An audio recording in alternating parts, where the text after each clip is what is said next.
A week has gone by. It is once again Wednesday. I am once again in front of a microphone, and the FCC has been put on notice. Welcome once again to Lycanthropy's gaming space, Lycans in the Stream. And hi, Rick, and hi, Joe.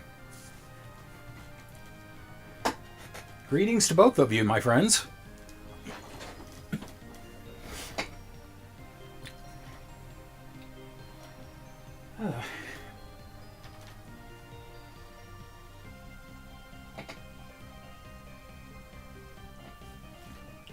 How in the blazes are y'all?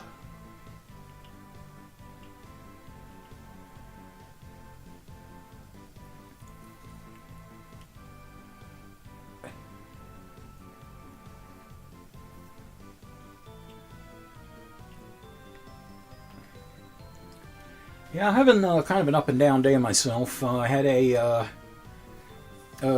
doctor telehealth visit, which went reasonably well. Though there was really nothing much to discuss other than prescriptions. And found a couple of music videos I didn't know existed. And tried to do some stuff with things I ordered, custom pieces for Transformers figures, only to find out that the people who crafted them don't know how to measure. Hello, Miss Kitten. Very good to see you. Hope you're doing well. How are you? But yeah, just to give you an idea of just how precise this all gets, the figure in question has a hexagonal hole for the pegs of the guns and such to fit into that I measured at 5 millimeters across. The peg on this item they made that was supposed to fit in said hole, at the very top of it measures 5.4 meters, or millimeters rather, across. Yeah, so I know it apparently works from the pictures they have on there, but yeah, somebody didn't double check that. So I'm waiting to hear back from them, and since these people are on the other side of the world, God only knows how that communique is going to go. Yeah. But, you know, whatever. Yeah, life, yeah. Well, it's worked for Eddie Vedder all these years.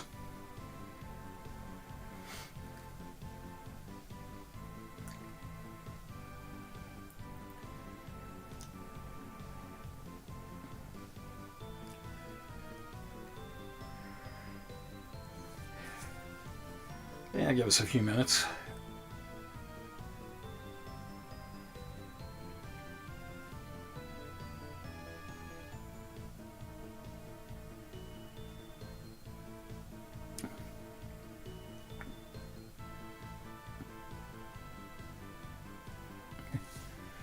Yeah, amusingly enough, the Transformers figure I was working with, it does not fully connect together in its vehicle mode.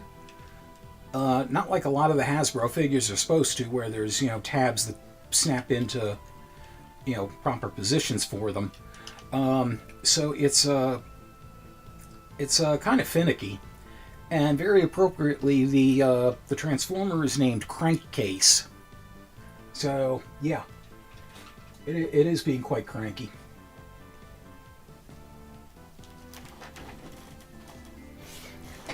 Oh,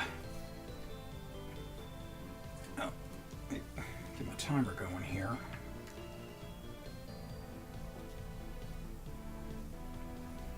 Cannot forget my timer.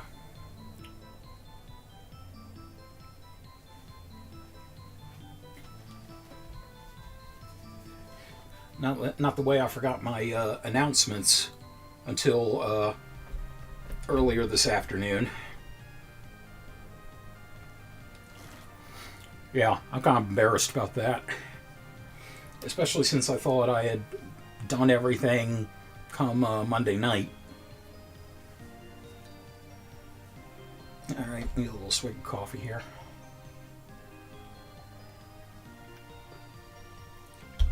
All right. I think we can go ahead and throw this into gear.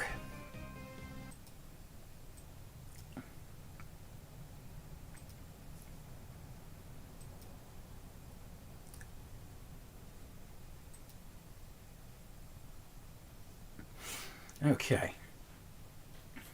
And let's see, let's do, get the timer going here. 3, 2, 1. One of these days, Alice. P.O.W. right in the kisser.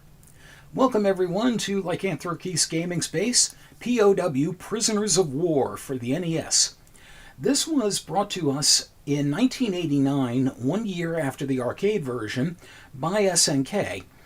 SNK had a couple of fairly decent games under their belts by this point. Most notably Vanguard, which I have played the arcade version of on this channel, and the very famous Ikari Warriors series. In the arcade, however, this was a two-player co-op game. It's been reduced to one player on the NES. Interestingly enough, the NES version was actually ported to the PC on 2008, or in 2008, by a company called GamesLoad, which is a German gaming service. Very interesting choice, but at any rate, it's all released there, and it also is on a PSP SNK Arcade Classics Volume 0. Nice to see a company start with 0 instead of 1 for a change. It's always great when they acknowledge neutrality. But that's all I have preliminarily, so for all further ado, we got to get out of this place.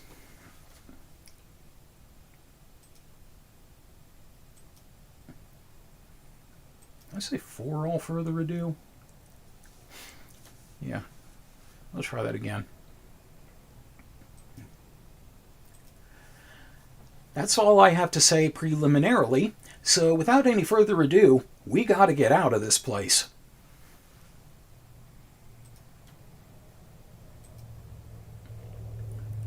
Let me just load it on up here. There will be flashing lights here, I have to warn you.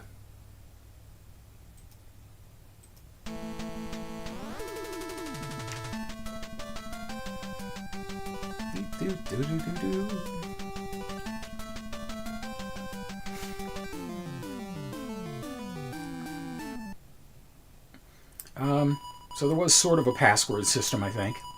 This is enemy headquarters. Your orders are to invade the enemy's camp as a prisoner and destroy their leaders.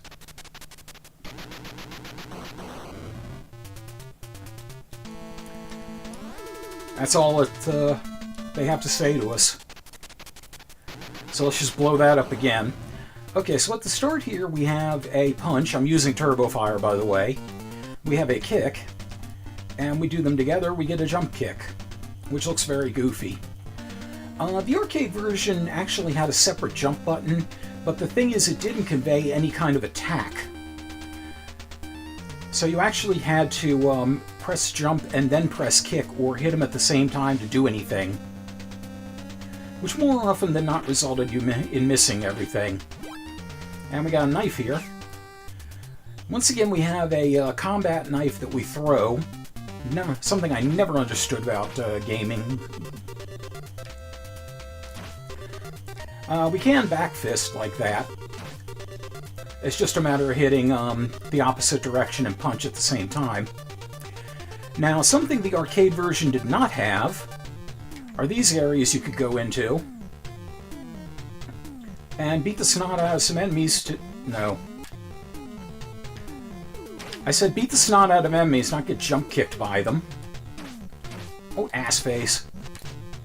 Yeah, you can see P.O.W. can be kind of merciless on you.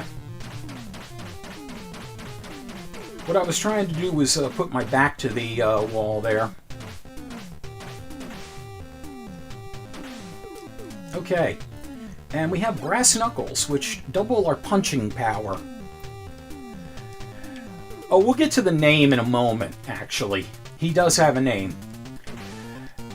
Now notice it doubles punching power. It does not double kicking power. And I want his gun. So we can knock him around with the gun to save bullets. Or with kick, a 3-round burst. And yeah, that was very weird. Hey, Scorn, how you doing? Good to see you.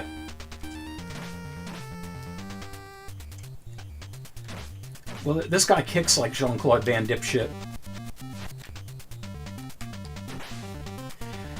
It's a little tricky to get the gun butt to line up sometimes. It was a lot more effective in the arcade. In the arcade, also, the gun had the same 10 bullets in a burst fire, but it would spread a little bit. Who's Bob's big boy? And here we have Green Berets.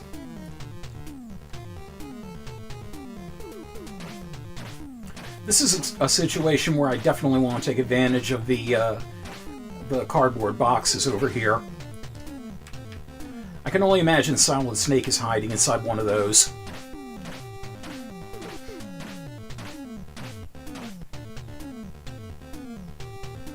Yeah, I don't know what that logo is supposed to represent. And here we get armor. So, bullets and, both bullets and knives will bounce off us now. Sadly, kicks will not. And do we illustrated? So, going back to this guy's name, this guy actually is codenamed, and I kid you not, Bart. Yes, Bart is his code name. And, you know, he almost looks jaundiced enough to pull that off, but... There we go, got 2 of them. Yeah, you notice if you hit them with the gun, they won't drop the knife. Oh, speaking of,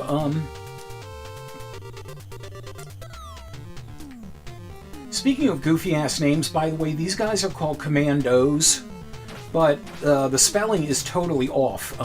It's a D-O-E-S, which either means they're command and they do's, or they're young deer who have been enlisted.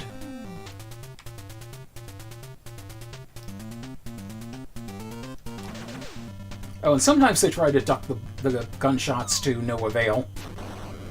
And grenadiers. As you can see, the guys with the grenades or the guys that throw the knives will just peace out as soon as they're done their job. So you don't even need to bother with them, but hey, points. And as you see, you can jump kick while you're carrying the gun. The Green Berets are the ones you need to watch out for because they'll pull all kinds of acrobatics like that. Oh, another difference from the arcade. The arcade actually had explosive barrels that you could shoot with the gun to take out enemies. Oops. Yeah, these guys love to do that roll.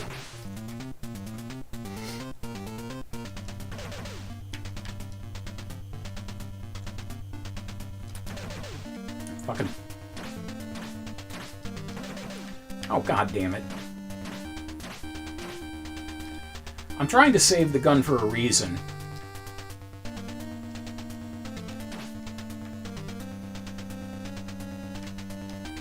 You'll see why when I get to it. But yes, this guy is codenamed Bart.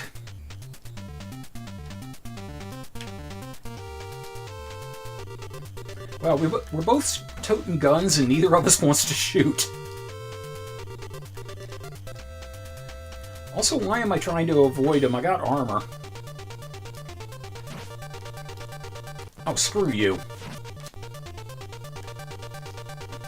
No, you are not the one that's going to do the whacking here.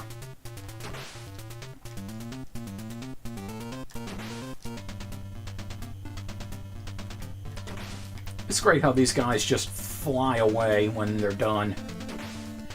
They do actually flash red as they get hurt in the arcade. The arcade, by the way, the reason I'm not playing that version, number one, I got much more used to the NES version. Number two, the arcade is a stone, quarter-eating, lunch money-grabbing bitch.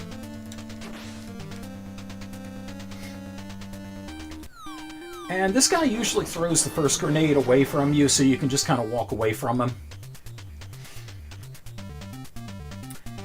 Yeah, this guy is captain of the Army Special Forces Unit M. Just M. He is fighting an organization called Goon. Government of Offensive Network.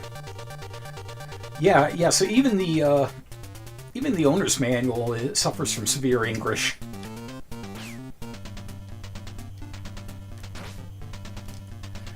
I think SNK was trying to do their best Konami impression with making the manual funny, and it didn't really work.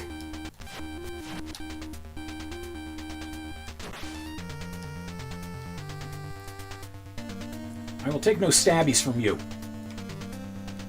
No stabbies.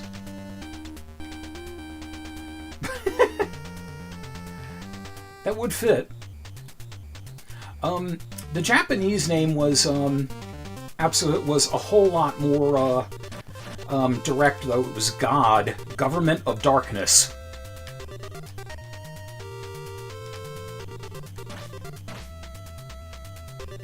And you can't knock him off the short part of the platform for some reason.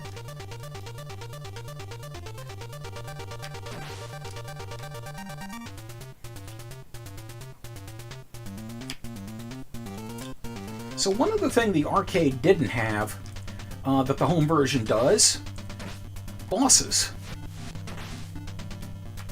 The arcade actually only had one boss.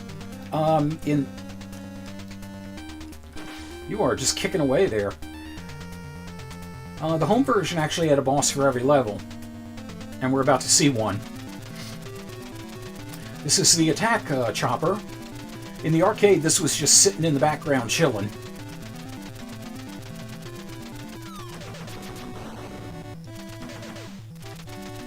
And if you have the gun, this thing goes down pretty easily. But I'm going to show you how you're supposed to fight it.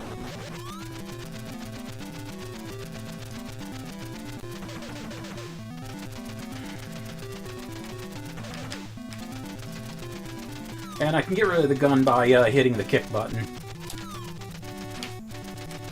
Ass face.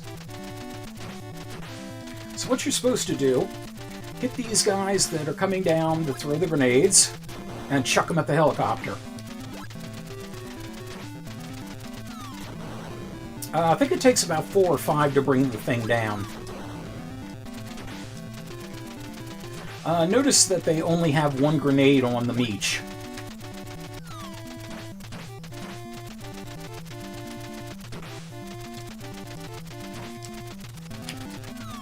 And you can hit the helicopter from either side. See it coming. You can't do anything about it. Haha.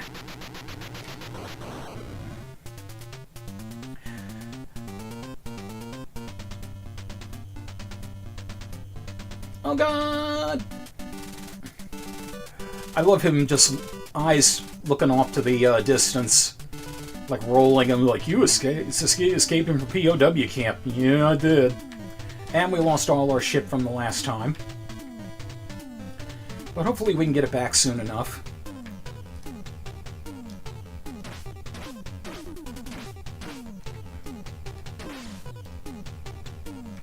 And we got the armor back. Fuck you.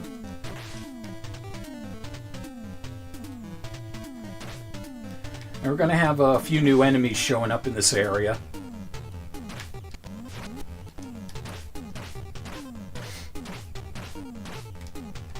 See, I can bring a fist to a knife fight.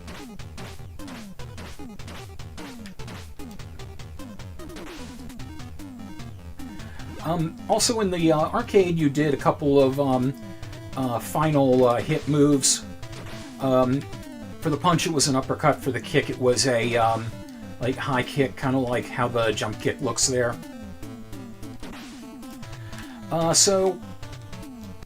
Goon does have a defined aim to everything they're doing, and you're going to love it when you hear it. Their aim is to break up the international economy and establish a worldwide smuggling ring. Now, how in the hell do you destroy the economy in the world and then have anything, earn anything from smuggling stuff? Let's see if I can hit the biker. There we go. And beat 'em up game rule number 11. Anytime a motorcyclist is knocked off his bike, the bike must skid to a stop and explode. So nice to know we have continuity there.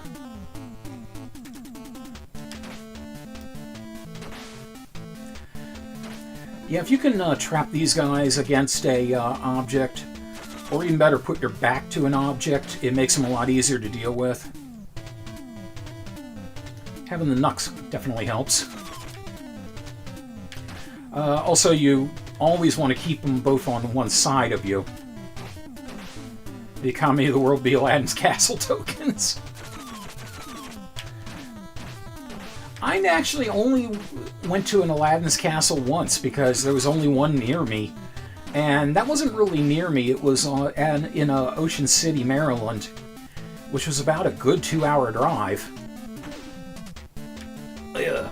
I love the way they kind of rock back when they fire the gun, like, hell, lean into it. I'll knock him into his buddy.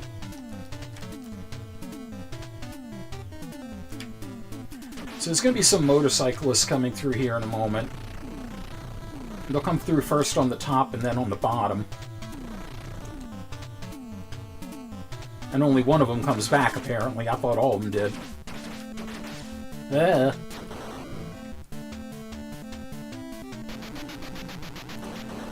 This part's kind of annoying, because I don't know if there's actually a pattern to where those flames land.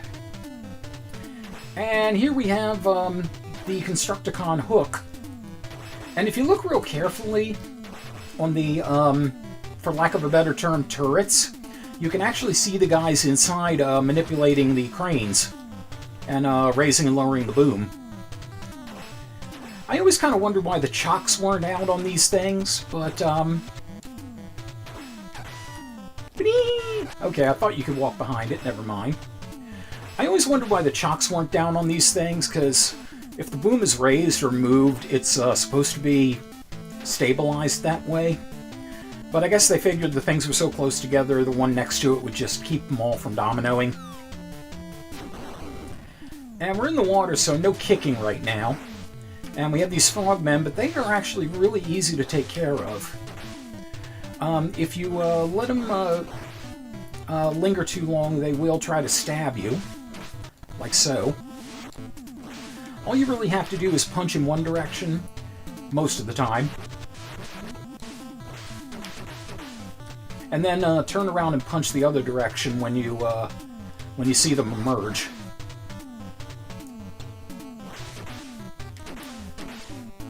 Yeah, there was one arcade that was in Frederick. I cannot remember the name of it now for the life of me, but they used, like a lot of arcades used specific-looking tokens and such. And we got a lot of frogmen in here, but we know how to deal with them. These guys can take a little more of a beating, and armor is our reward. But the tokens they used were designed so that no other arcade could accept them. Those guys don't do anything if you just pass them by. By the way, I just like to beat them up because they're there.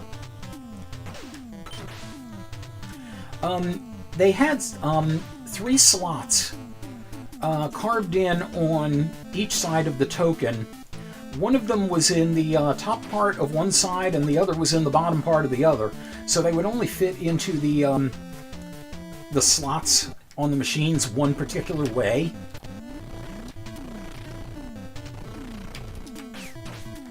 Let's see if I can knife this guy. I actually can! Haha! Never tried that before. The problem with the way they had it set up, you had to get it in so precisely that if you're hurriedly fishing for tokens and trying to continue, 9 times out of 10 you would run out of continue time. It happened to me more than once, and it infuriated me to no end. I had to usually put a couple of tokens up on the machine and just grab them off the rail, like when you'd put one up to indicate next play.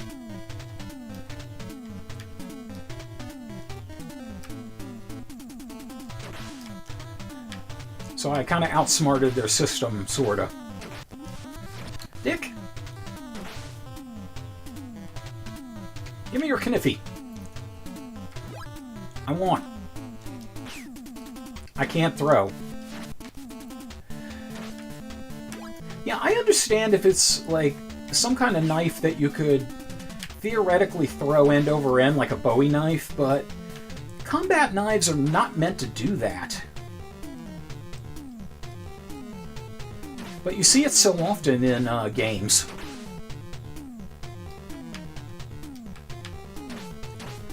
One of the reasons I really liked Vendetta, you know, the knife in there was clearly like some kind of switchblade or something like that, some kind of folder.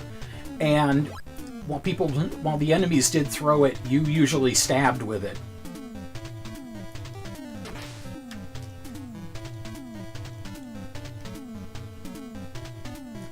And I think we're getting close to the boss here. The home version of P.O.W. actually had a longer length than the arcade, and also the enemies took fewer hits, so it felt like it had much better gameplay to it.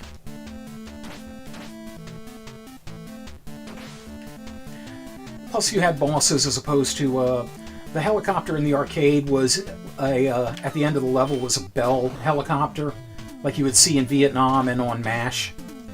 And all it would really do until you got to a certain point was how someone inside would chuck grenades at you.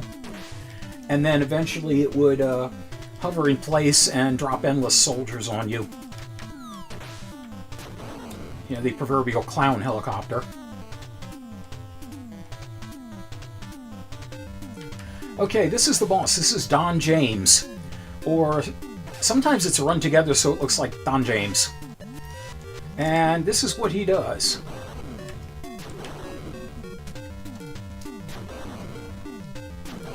Fortunately, he can't take a whole huge amount of punishment. And if you don't have the armor, this guy is a lot more difficult to deal with that shotgun.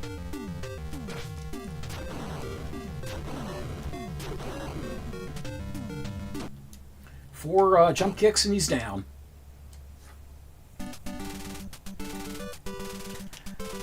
We made a successful surprise attack on the enemy's mobile unit. Kinky. Yep.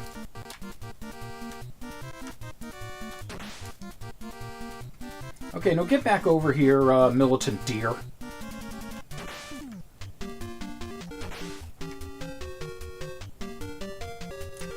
So, the jungle here is going to have a lot of very not straight terrain to it. So it's very easy to get caught in a pinch point.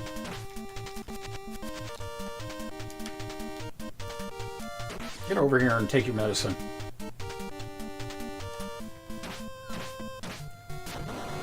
You always got to watch out for those grenades because their explosive range is very deceptive. And again, pinning yourself against a wall here with your back to it is a very good strategy for the most part. Definitely when you got 3 of those guys after you.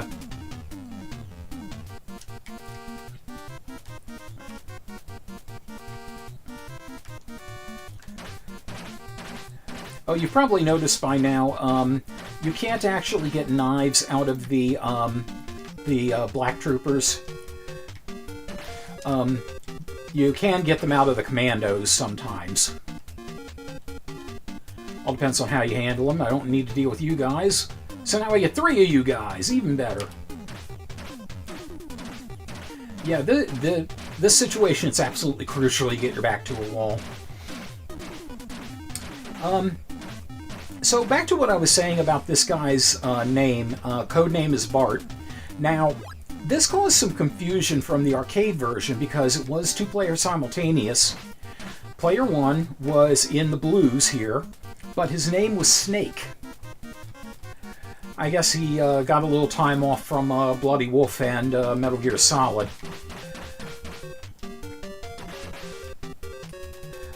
The player 2 was in red and was named Bart. But when this came to the NES, they took the 2-player simultaneous out, unfortunately.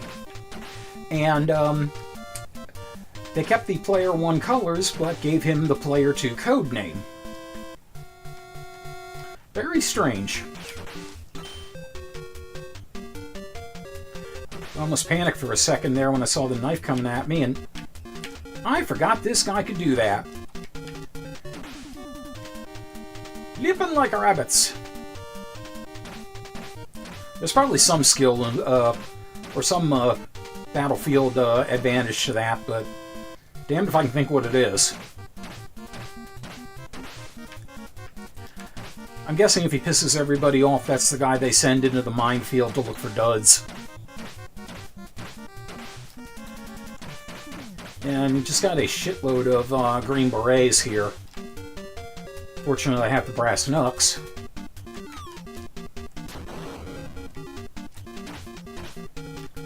It's a little tricky when you got both a grenade and a knife coming at you.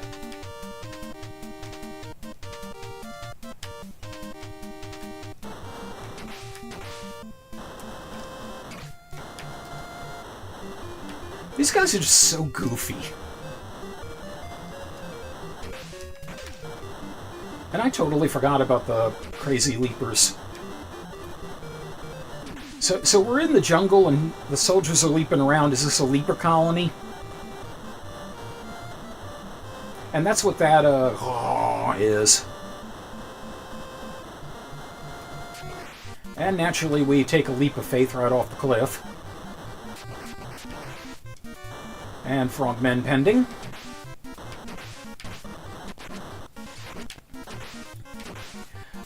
I don't think the back fist actually counts for the bonus from the brass knuckles. I've never really been able to tell.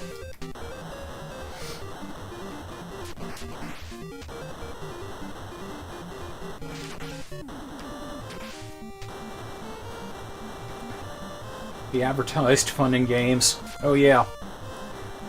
Welcome here. We got them.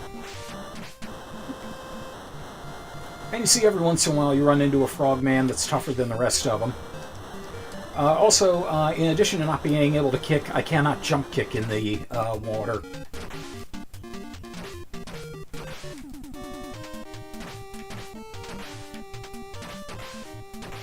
Okay, maybe the back fist does benefit from the knuckles.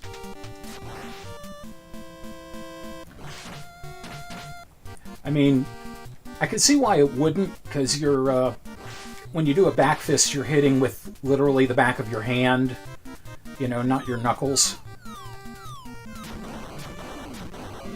So this guy's a little tricky. You gotta wait till he throws 3 grenades into the water.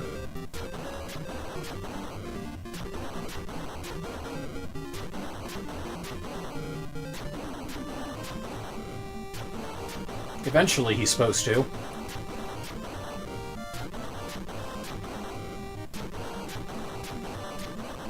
I think.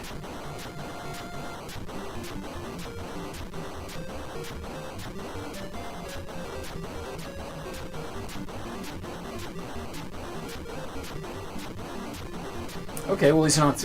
I thought he was supposed to turn around and throw 3 grenades into the water. and that was the cue to go. But I don't know, he didn't want to do it there. I always remembered him doing it. But at any rate, he always threw him to the bottom of the screen, so I could just go up on the top of the screen in GTFO.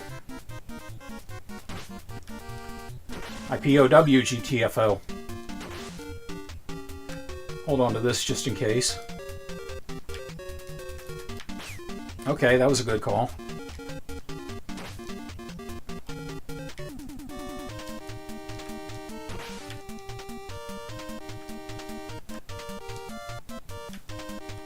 If you've got a group of soldiers like this, it is possible to make all of them drop their knives, but they don't always want to do it.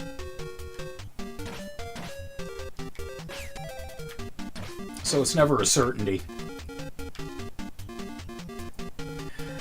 Also, I just noticed the happy little face down there next to the ×4.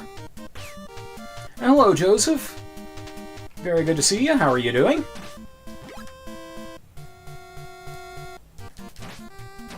Oh, screw you. No. No, I knife you. You don't punch me.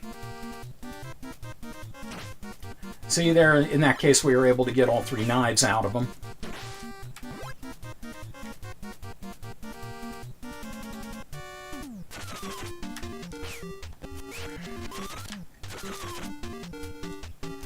And just to give you an idea how tough the Green Berets are, guy took a flying knife, didn't go down.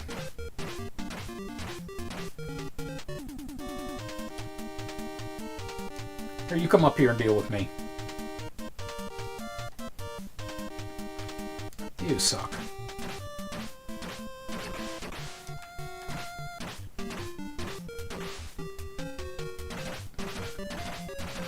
Oh, okay.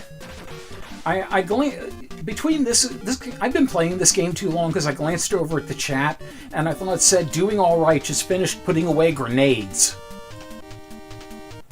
I'm like, well, can you spare one for me? I could use them right now.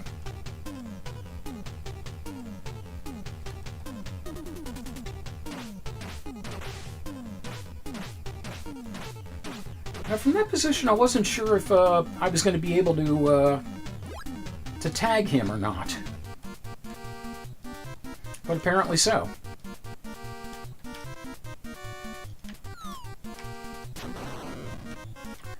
Oh, and the arcade actually did have friendly fire. So you could do things like knock over a motorcycle and have it explode and kill one of the enemy soldiers. And kill them with somebody else's grenade and such. And here we have the boss. This is Angel. And I'm gonna let him kind of show what he can do. Okay, fuck you, that's enough. Angel is basically one of those giant fit bat kind of guys, like Karnov.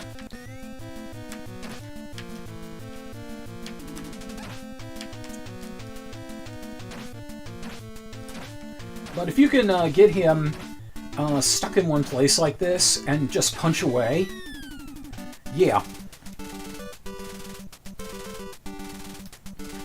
From now on, we infiltrate the enemy's camp, as opposed to what we were doing all the way up to this point. From next episode, we will infiltrate the enemy's camp. So, in the meantime, always remember, if you're going into a war zone, the most powerful thing you can take with you, brass knuckles. Take care. Until we game again. Cut. Hope the volumes have been okay. I feel like I'm kind of shouting over the game. Alright. Let's see. Alright. Timer. 3, 2, 1. The Goon-E's aren't good enough for this P.O.W. Welcome back to P.O.W. Prisoners of War on the NES, and we are heading into the 4th and I believe the next to last level. We're very close to it. So without further ado, we got a mission to accomplish. Now, the biggest problem we're going to have here is a whole lot of narrow area. And we get a gun right off the top of the, right off the bat. That ought to tell you something.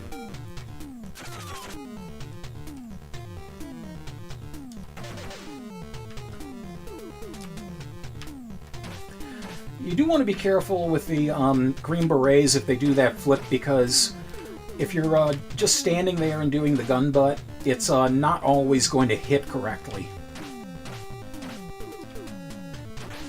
Also, the closest you are to an enemy... Okay, I forgot there were more of them. The closer you are to an enemy when they get up, the more likely you are to have priority over them, as far as who gets the hit in first. So basically, I got too complacent about having the armor. Also, I forgot the Green Berets could throw their knives. They do that so rarely. Brass knucks.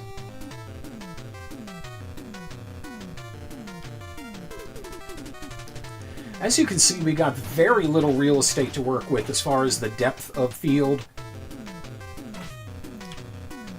We can get in between these pillars, so that does let us trap enemies. But we have to be careful that it doesn't get us trapped, too.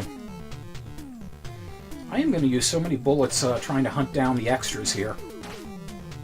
But the extras are absolutely worth it. Also, you see this hole does not count for you.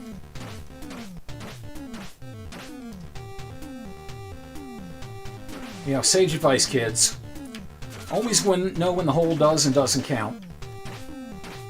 I think I shot... I'm so used to using the turbo button, I think I shot off 2 bursts there, but... You know, whatever. I would have needed 2 to get the second one.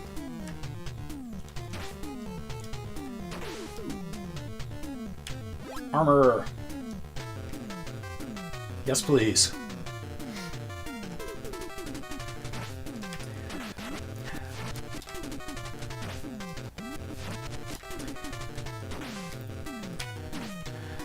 Oh, one thing I forgot to mention in the previous video, by the way, the arcade in place of bosses generally just had a whole bunch of goons show up at the end of the level. I almost got all 3 of them.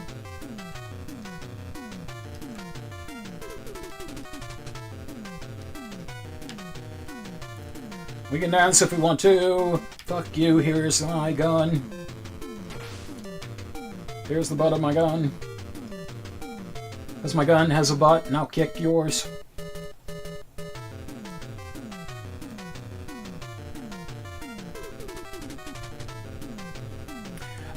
At the end, what I just remembered the other thing. At the end of level 1, the protagonist here, Bart, was shown inside a actual tank. Fuck you. But he was shown inside of a tank that appeared at the end of the level, driving it through the wall of the P.O.W. camp. But in the next level, no tank.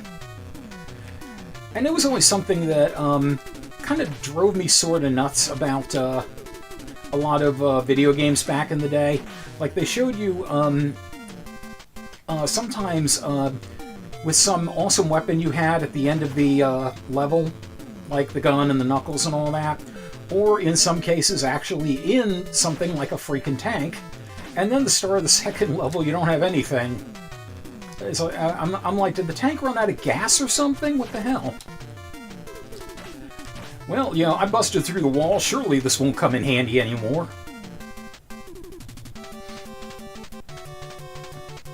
Yeah. You know, you might need that tank later. You know, for all you know, the boss of this whole outfit's the Kool-Aid Man. Destroy the world economy. Oh, yeah. No one will be able to afford anything but Kool-Aid.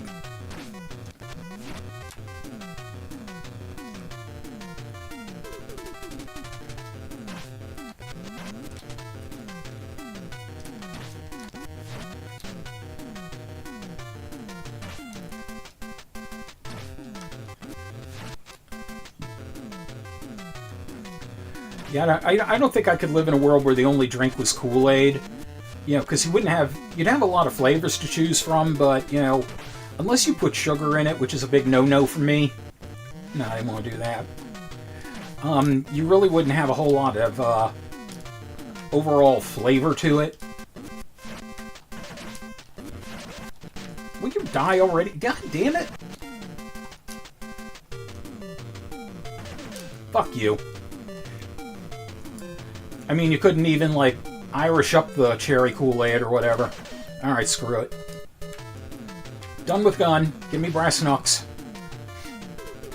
How the hell are the brass knuckles easier to work with than the gun? Oh, and this is auto walk.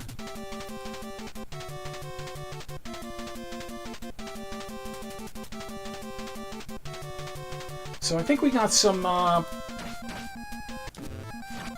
Oh, and right after I complain about the gun, here's a guy with a gun.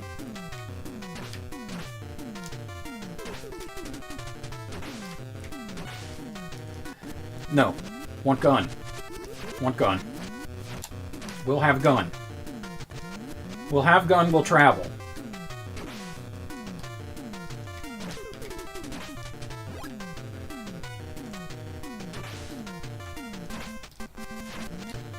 Stop stabbing me. I don't care if that's your job. I give you permission to slack off.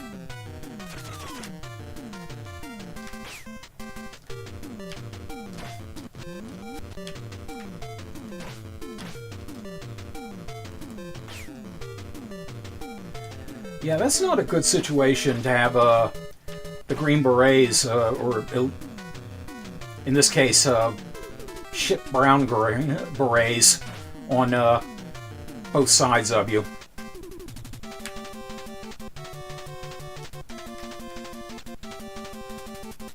And again, I have the gun, I want to save it. Because the boss is one of those that's fairly easy with a gun, and really hard otherwise.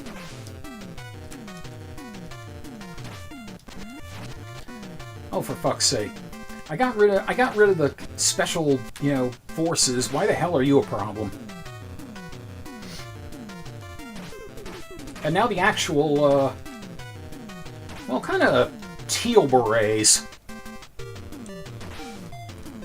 The disadvantage of the NES color palette.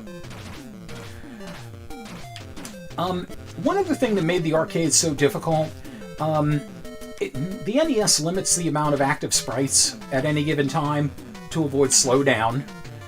And when it doesn't, you get slowdown. But the arcade could have, I think, 5 or as many as 6 enemies on screen at a time. Even then, they were really nicely detailed, however. Like, you actually had, instead of just sprites flipping back and forth like this, they actually had sprites showing up and down movements, so you got to see kind of a 45-degree angle on the characters.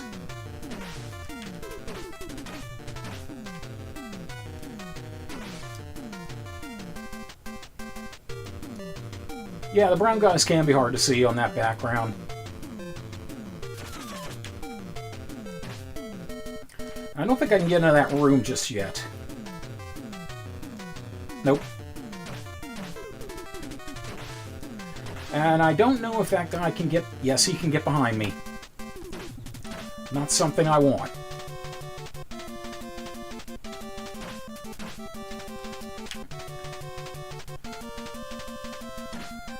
Yeah, what I found with the beret troopers, it basically becomes a reaction battle. You just want to just kind of see what they're doing and act accordingly.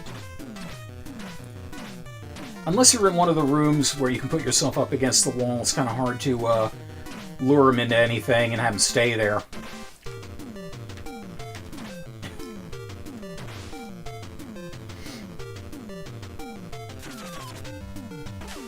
Oh, Don James, what the hell? And one shot from the gun and he's down. Okay. I forgot Don James made a reappearance here.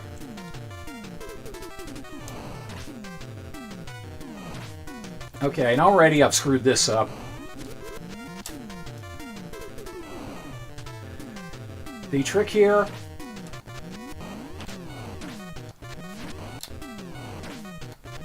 is something other than what I'm doing, clearly. As I always understood it, the idea here was just to run.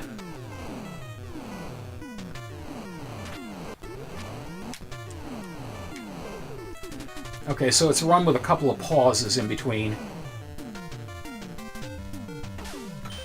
Again? How many times are you going to show up, pal? Man, you are padding your parts something fierce.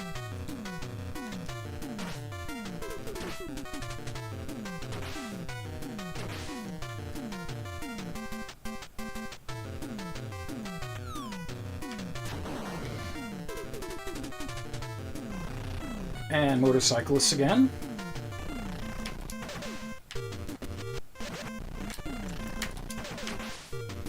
And you can shoot them off. Beautiful.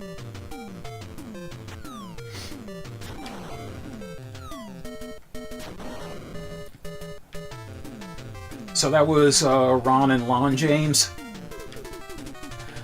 There is some confusion actually as to whether it's one word or two, so it might be Don James.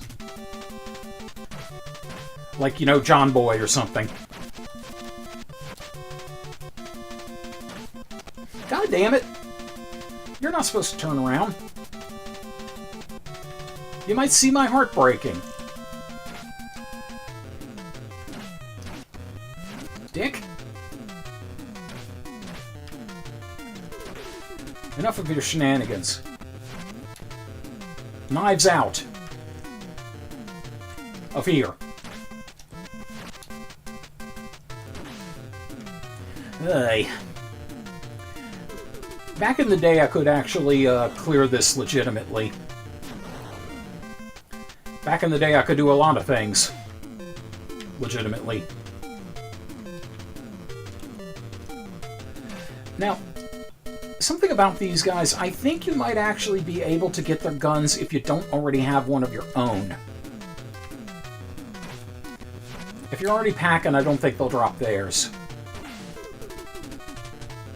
That was a feature in the arcade, though. You could actually pick up another gun to reload yours. And the standard for the gun was 10 volleys or bursts. But you could actually get up to 12. No idea how they came about that number.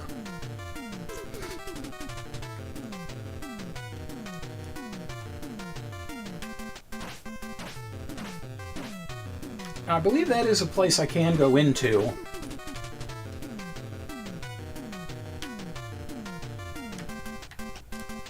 Nope. But I can use it as a trap.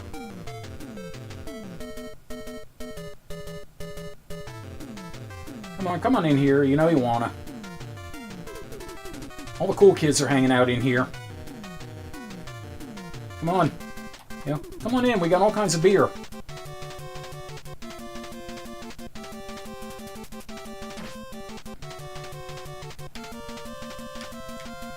Well, I guess you don't want to be one of the cool kids. And another one comes out. Another one fucks me up.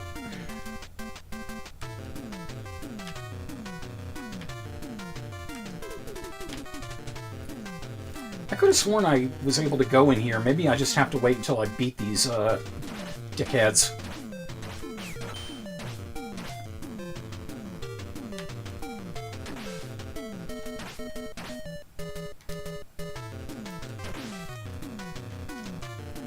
It's one of these wonderful times when the games decide to pick the worst enemy possible and just throw them ad infinitum at you. Especially when you think you're through all of them. Nope.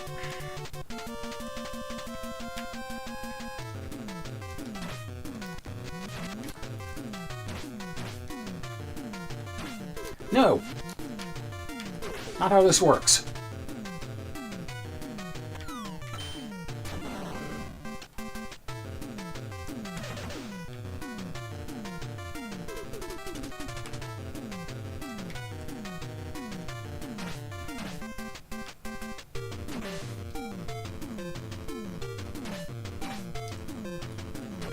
Yeah, those guys do have a towel on their knives. If they're going to throw them, usually they back up all the way to the far end of the screen. Or close to it, at least.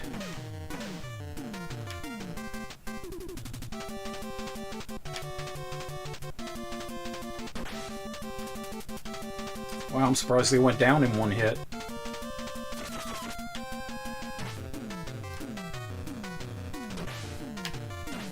Ow.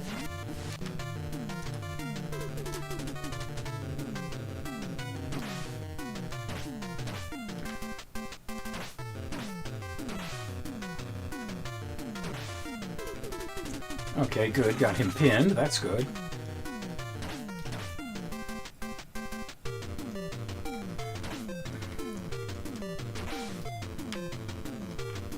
Sometimes pinning the Green Berets works, sometimes it doesn't, like that, like so there.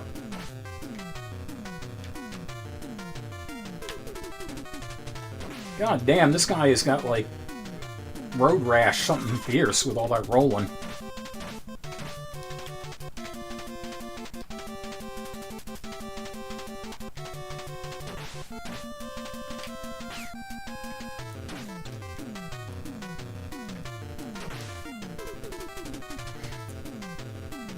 Yeah, nice long levels on the NES version. Nobody can say they did not get their money's worth out of P.O.W. Especially since it ultimately cost less than trying to play the arcade version. Even if you bought it at full price, it ultimately costs less.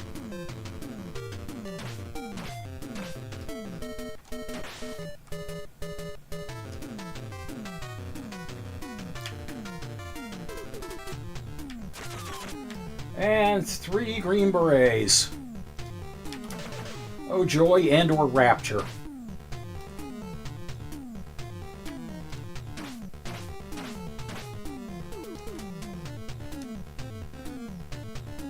Come on.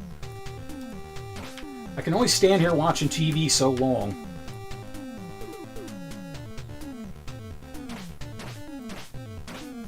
Please hurry up. It's Friday night, nothing good's on prime time.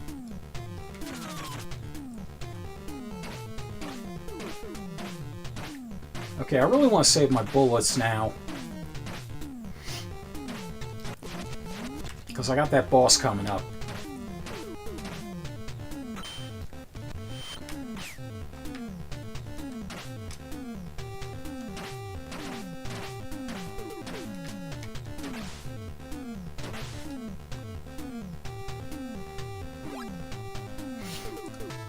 Yeah, I think your chances at brass knuckles and armor are just early on.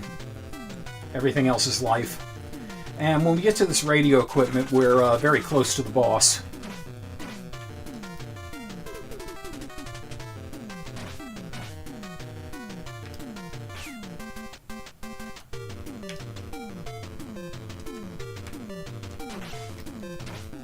Get good. Asshole. Give you my knock for justice.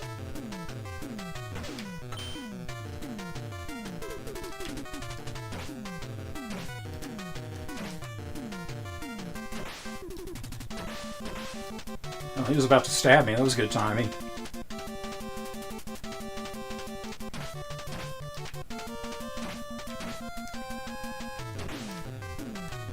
For all of you in the chat going, are we there yet? Are we there yet? I promise you we're close. Put on your shoes. We're almost at Grandma's.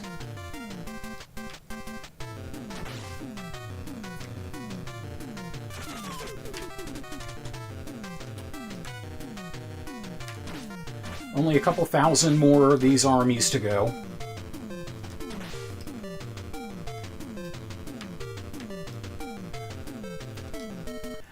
You know, something I just realized, why the hell are Green Berets working for a terrorist organization? Unless these guys went merc or rogue or something.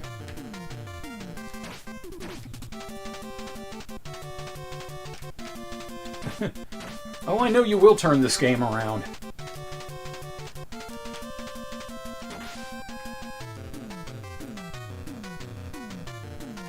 I know better than to mess with you, kitten. Yeah. I apparently don't know whether to call you Misfit or Kitten, though. Sorry about that. God, you fucking...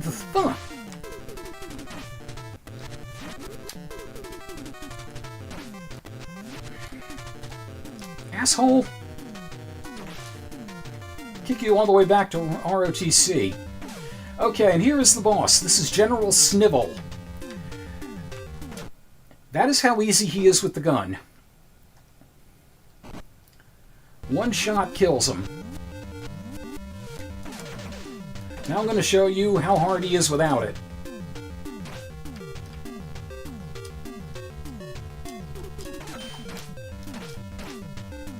Snivel does a lot of damage with those the handgun, even if he just bashes you over the head with it, and he is backing off constantly, which gives you not many chances to actually get a hit on him.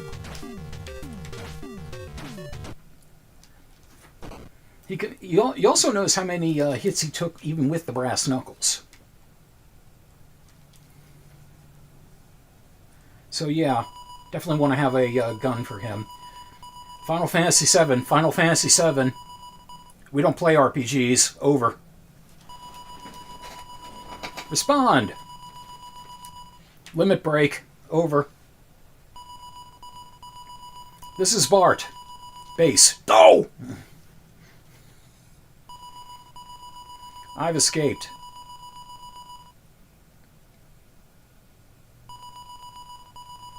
Confirm pickup. Base, not without cancellation or not without capitalization. .42.AW. Roger, Bart. No, just Bart. Okay, so now we have another boss vehicle. And I swear the music here, I always thought they were saying Marine Gone Truckin'. Marine Gone Truckin', Marine Gone Truckin', Marine Gone Truckin'. Marine Gone Truckin', Marine Gone Truckin', Marine Gone Truckin'. So as you can tell, this is a lot more dangerous than the attack helicopter. And you deal with it the same way, it's just a matter of can you get the grenades from the enemies.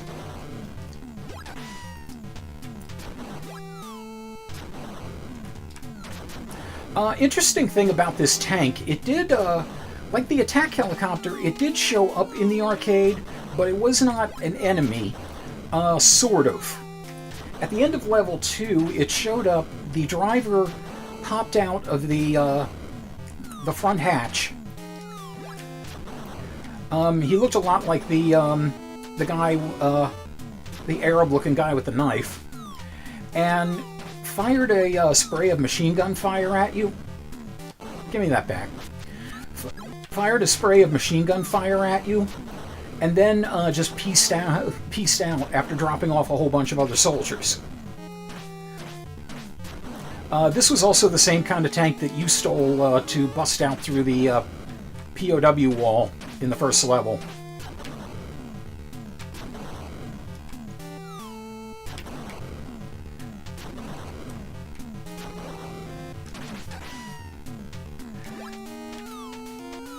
Yeah, this one, as you can see, is a lot harder than the attack helicopter.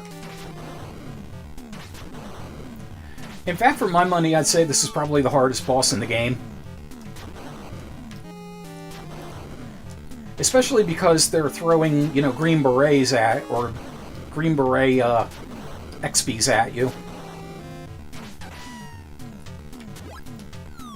And you didn't have to deal with grenades coming at you from the attack helicopter. So yeah, as far as I'm concerned, this is the big bad asshole boss. And it takes a pounding, but you can finally beat it. And we are now at the home stretch. Sadly, no special gear. Didn't really want to do that.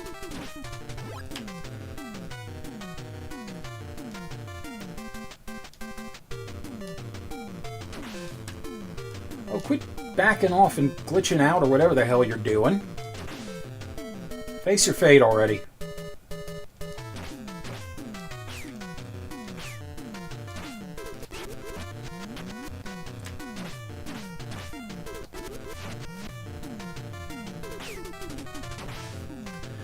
Yeah, the biggest problem here is we're not going to have any like alcoves or anything like that to deal with.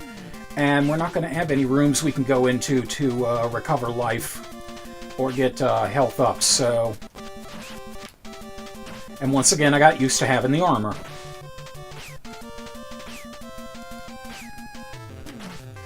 Now the guys are not backing off before they throw their knives.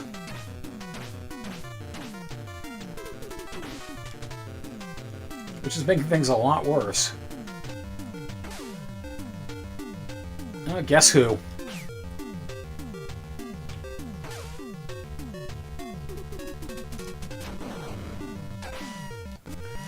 And you see how tough Don James is if you don't have the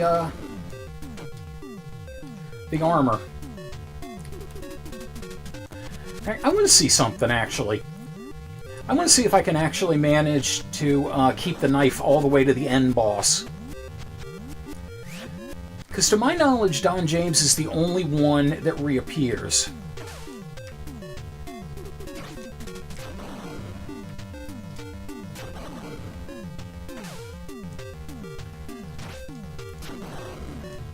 All you gotta do, as you see, is get a little bit off center with Don James, and you can dodge the gunfire.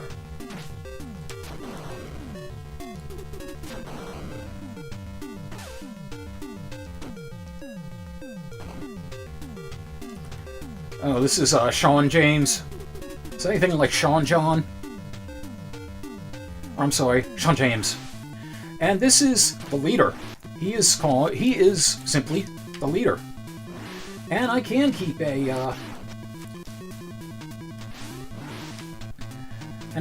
knife to him. That's good. He is hard as hell to avoid.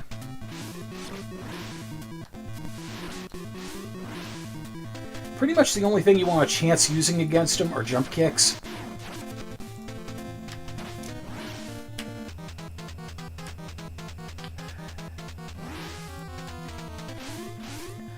Also, according to the SNK Wiki, this guy was just exclusive to this game. He didn't show up in anything else. Like, he wasn't in, like, King of Fighters or, Metal Slug or anything like that. And that's a false drop there. He's got a little more left in him. I remember for a long time thinking that Hydern from King of Fighters was actually this guy. But Hydern was actually from Ikari Warriors 3. So this guy just was a one and done.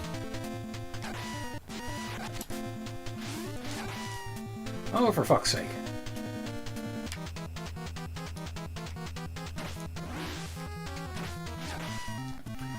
You dickhead.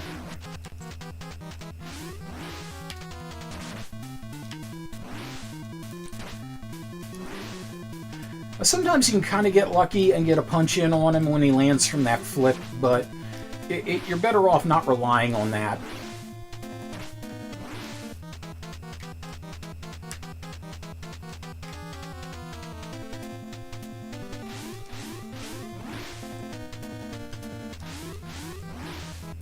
Your best bet is the jump kick at close range, which, as you see, never fails.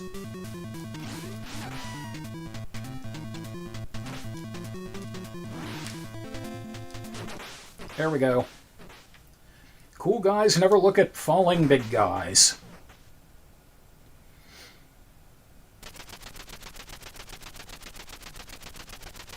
Escape from prison mission complete. Catch hold of prison breakers. Congratulations! Yeah, the arcade had its fair share of wonderful English as well.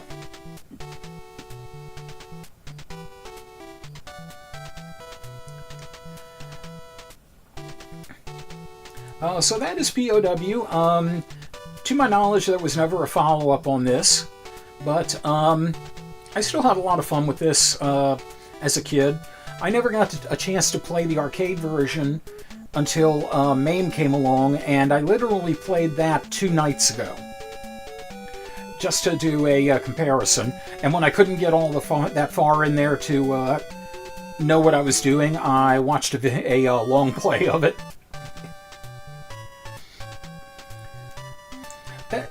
That looks like some kind of weird picture.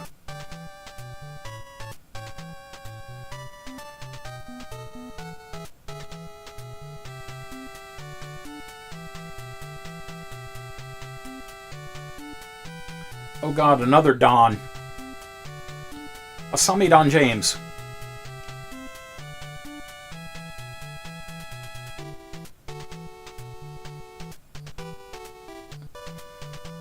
And the producer was a motorbike.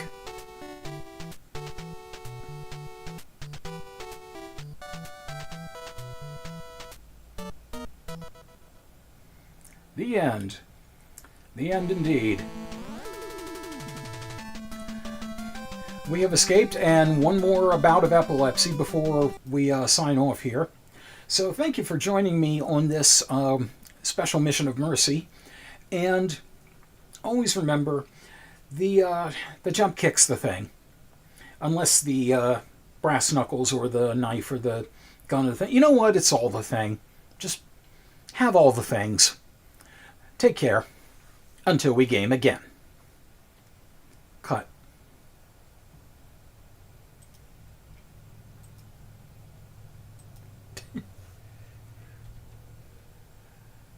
I have got to work on my outros. Oh boy.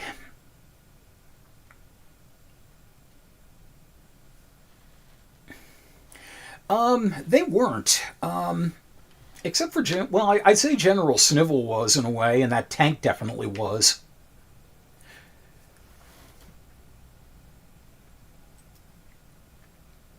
Okay, so I'm going to get a little coffee here.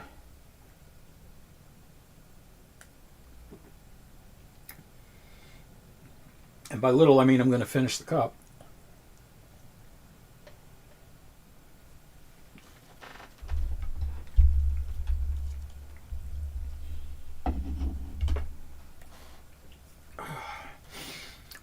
Okay. So let me go ahead with my next intro here.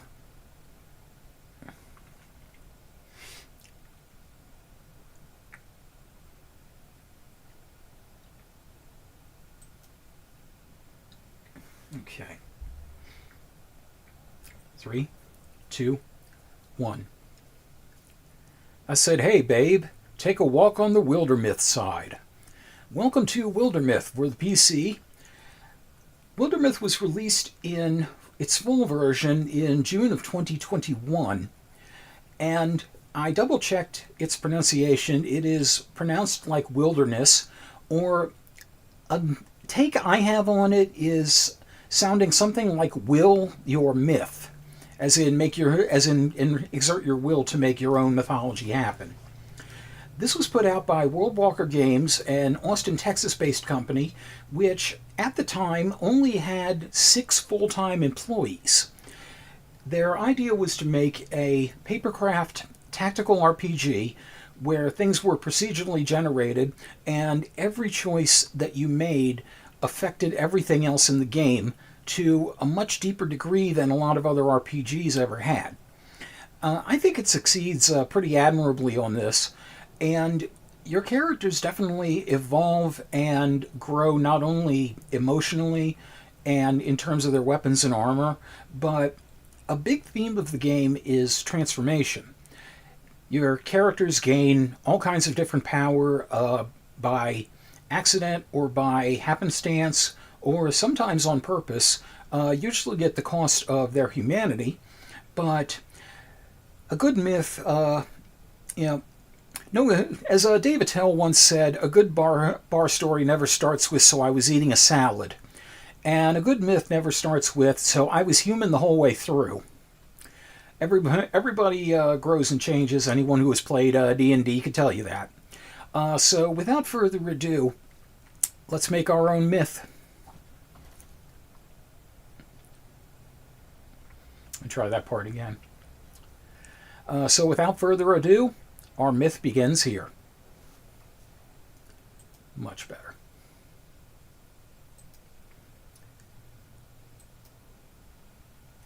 Okay, so I'm going to bring this up here. This will take a moment for everything to load. And I am running this in windowed mode just to make sure everything lines up properly. OBS seems to have a problem sometimes with games in full screen.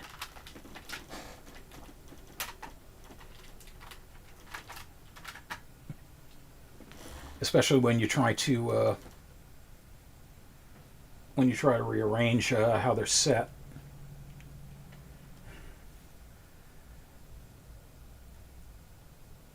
And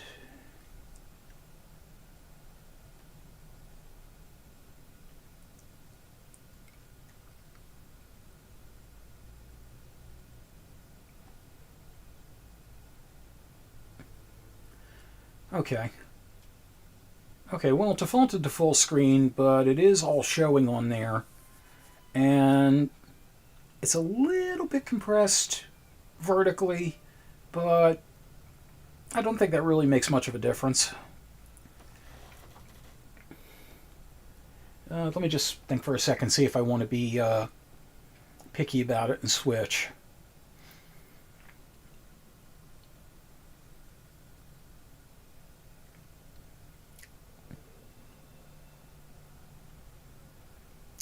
Nah, I think I'll roll with that.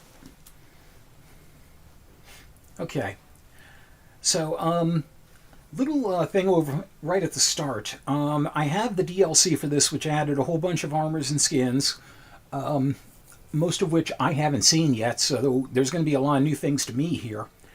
And I've also modded this to hell and back, because a lot of the community have created brand new things, like brand new weapons, armors, quests, transformations, that kind of thing. But one of the ones that I put in that is not normally in the game is an option to select from possible different quests, or events when they come up. And this is something that's not normally in the base game. Usually it just picks one of these at random.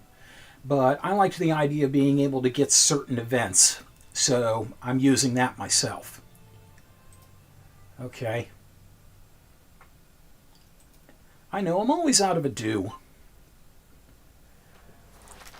You know, that's the problem. Amazon is supposed to send me more every month, but, you know, something is wrong with the supply line.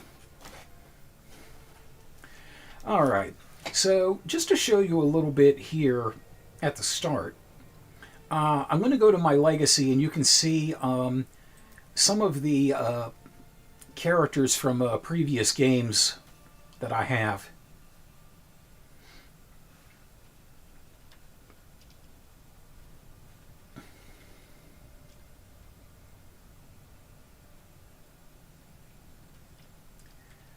Yeah, I got quite a lot. And as you can see, many different things happen to many different characters. We've got crow people. We've got wolf people. We've got green-haired. I think that's forest-spirited people. We got people with horns. We got people with energy limbs. We got people with crystal limbs. I don't remember what that is. This is shadow energy. Full wolf person. Person with wings. We got a person that lost her arm in combat.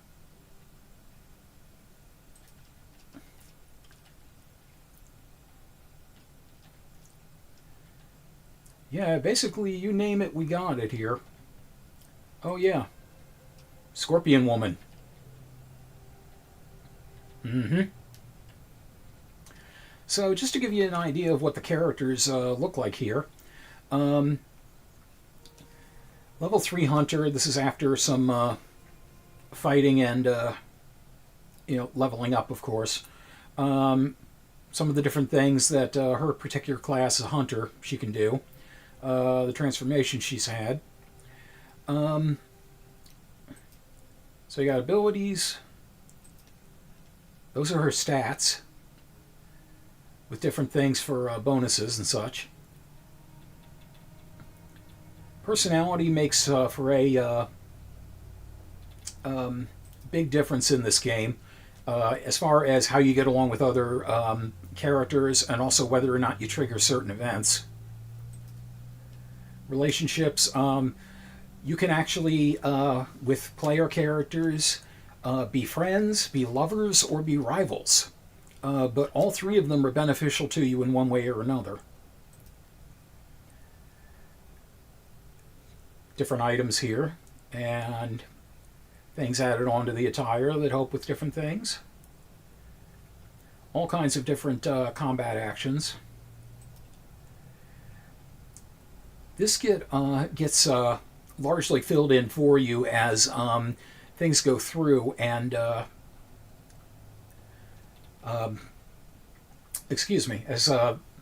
things go through the events and different things happen.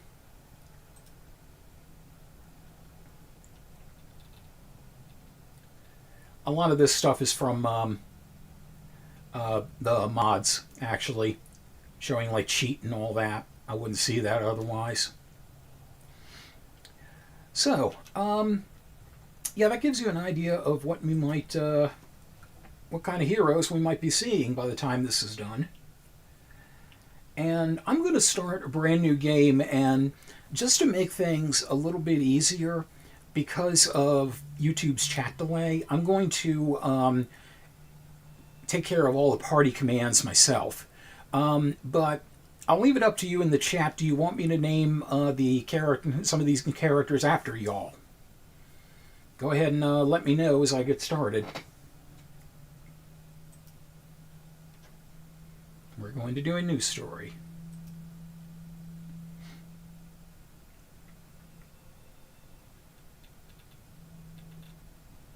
So we got a whole lot of different things that we can do here with either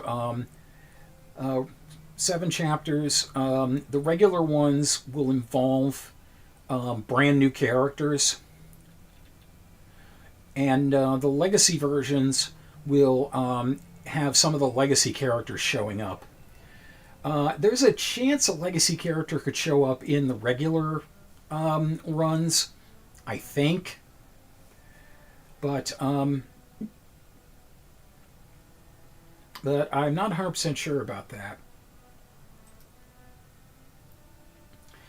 So what I'm going to do, I plan to be in this for the long haul, because it really is worth it. So there's a couple of different types I can do here. I'm going to go the full 7 chapters, and Fable, a 7-chapter procedural campaign with shortened years of peace, usually about 1 or 2. And Saga is a 7-chapter procedural campaign. Yeah, we complain procedurally here. You know, we don't want just random bitching. We want to elevate it. A 7-chapter procedural campaign with extra long years of peace. Yeah, Misfit, I'm just saying, do you want me to use names for people in the chat or not? That's all.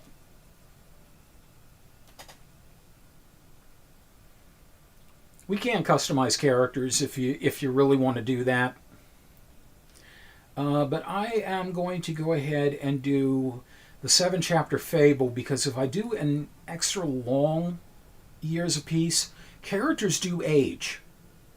And if a long period of time goes by without some outside influence giving them longer lifespans, it is possible that I could, it is possible that I could lose some of the characters that I've been building from the start.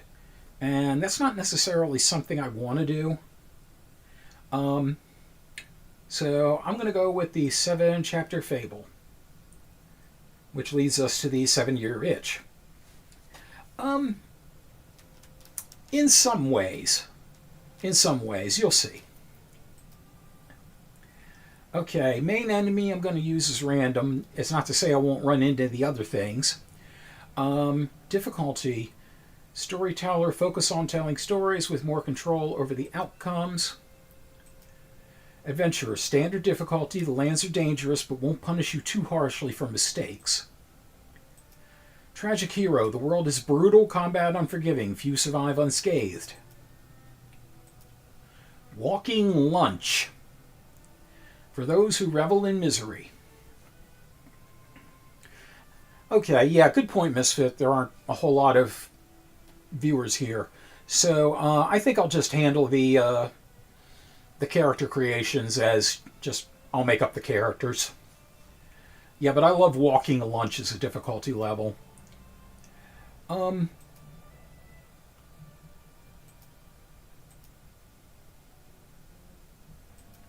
Yeah, I usually go for adventurer, which is a pretty nice balance. It's basically normal mode.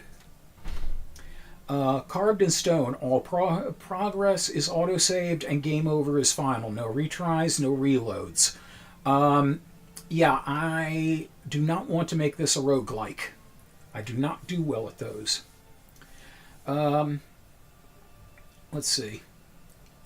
Pick mods, invisible facial parts, full moon. Armor thieves, full wolf transformation. Yeah, the normal wolf version, wolf person version doesn't have a torso, so this makes it so. Make it torso. Let's see. Okay, yeah, the only cheat I want is pick events.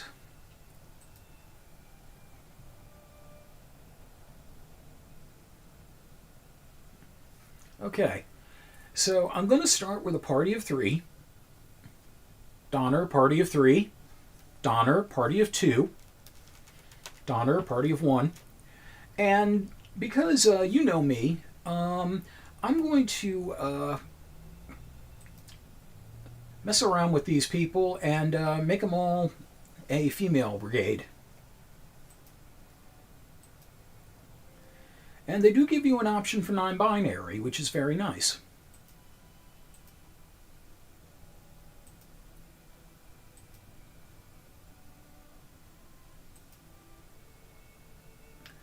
I like to have it set as attracted to anyone because that really opens up the role-playing possibilities.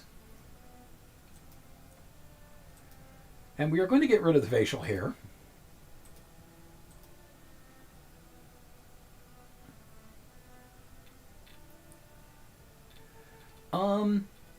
The one downside, there are not a lot of long hair options. As you see, you can kind of do like ponytails and things like that.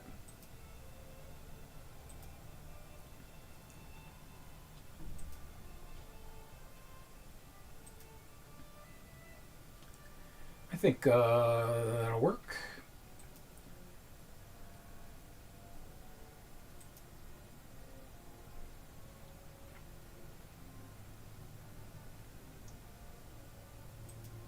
There we go, put a little snark on them.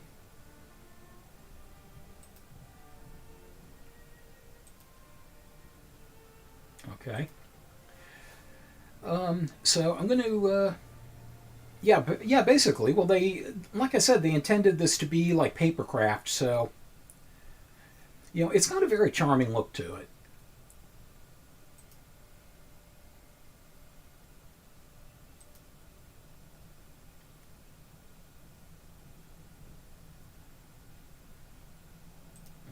Okay, yeah, I kind of like the purple and green. Okay, let's see.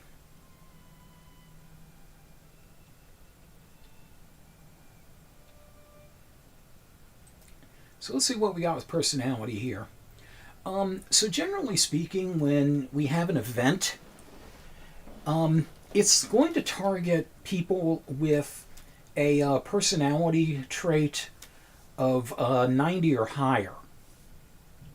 And it's not necessarily just one trait it's looking for. It's also, the events are also, in some cases, looking for someone who has a very low version or a very low score on a particular trait. For example, in this case, an event with this person might be triggered if it is looking for a romantic, but it's not looking for a coward. Excuse me. And sometimes it'll also trigger based on if someone has done something before or made a specific decision or is carrying a certain item. Okay, so let's see.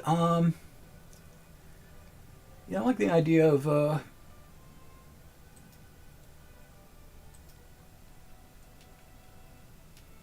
yeah, let's see. Yeah, goofy romantic. I like that.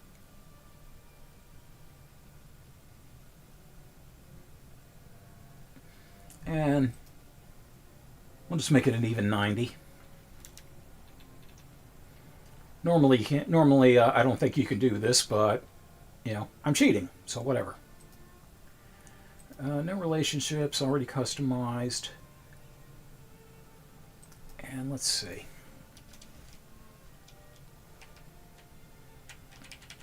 We'll make this person a Sandera.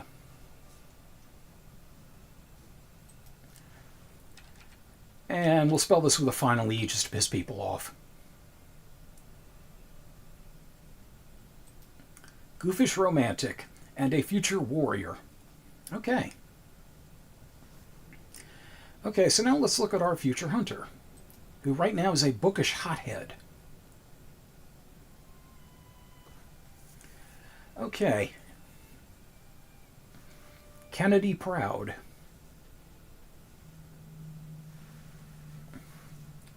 I would guess she Kennedy Proudsley.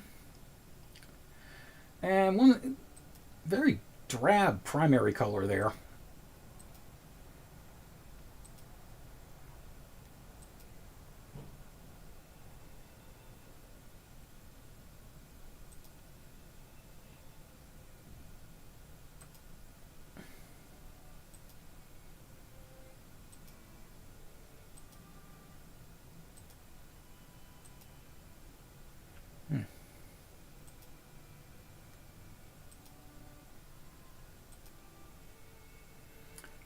Should be getting a color change there. I'm not quite sure why I'm not.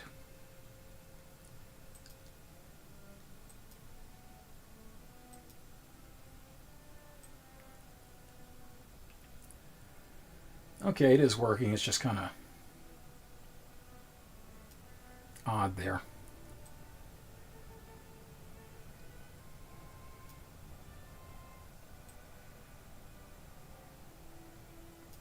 Okay, that's kind of nice. Okay, yeah, we'll go with that. Face is pretty good. Let's take a look at her personality. So she's a hothead. And wow, her next best stat is not good at all. Okay, I'll tell you what. There you go. Exactly the kind of person you want to hang out with. Okay, and now our mystic.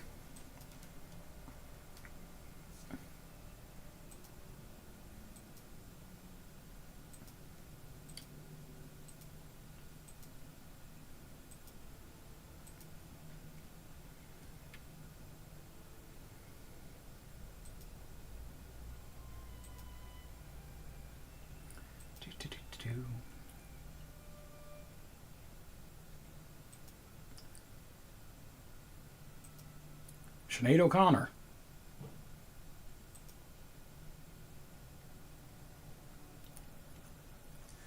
Yeah, you'll notice everybody here starts out with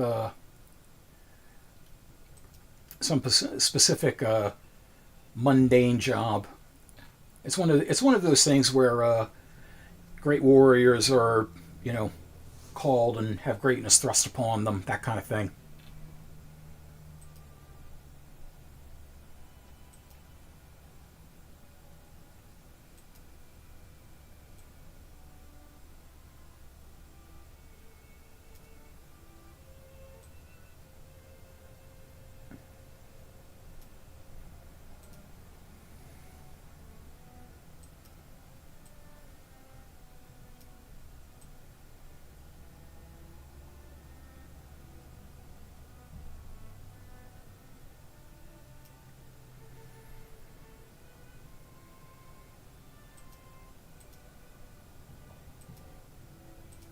Yeah, redhead, that works. Yeah, right now there are. But there are going to be a lot more during game. This just represents what these people are starting with.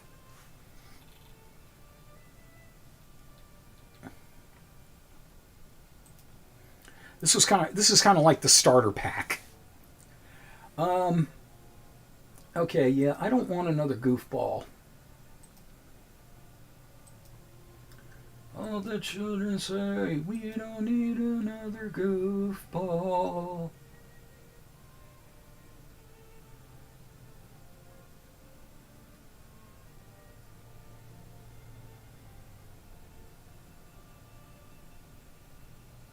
Yeah, I think I could use someone who's bookish.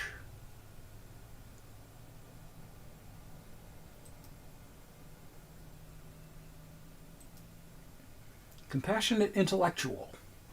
I see I have a lot of time to read down on the farm. Yeah, I know. That is odd in light of the fact that you can be non-binary and you can your sexual preference can be anyone.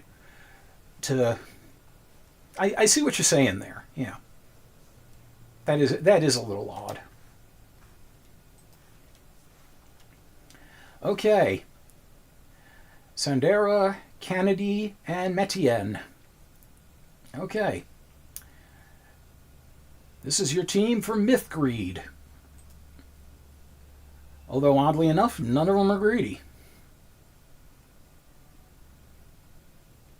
Okay, the Rings of Story. Some of these are going to be from mods. Some of these will be from the original game designers. I don't necessarily remember which is which. I don't remember if they're actually labeled as such. Thornham, a town that prospered past its falling, a town that prospered past its failing neighbors. One of those places rings of story. One of those places rings of story tend to intersect. I am not reading this from a teleprompter.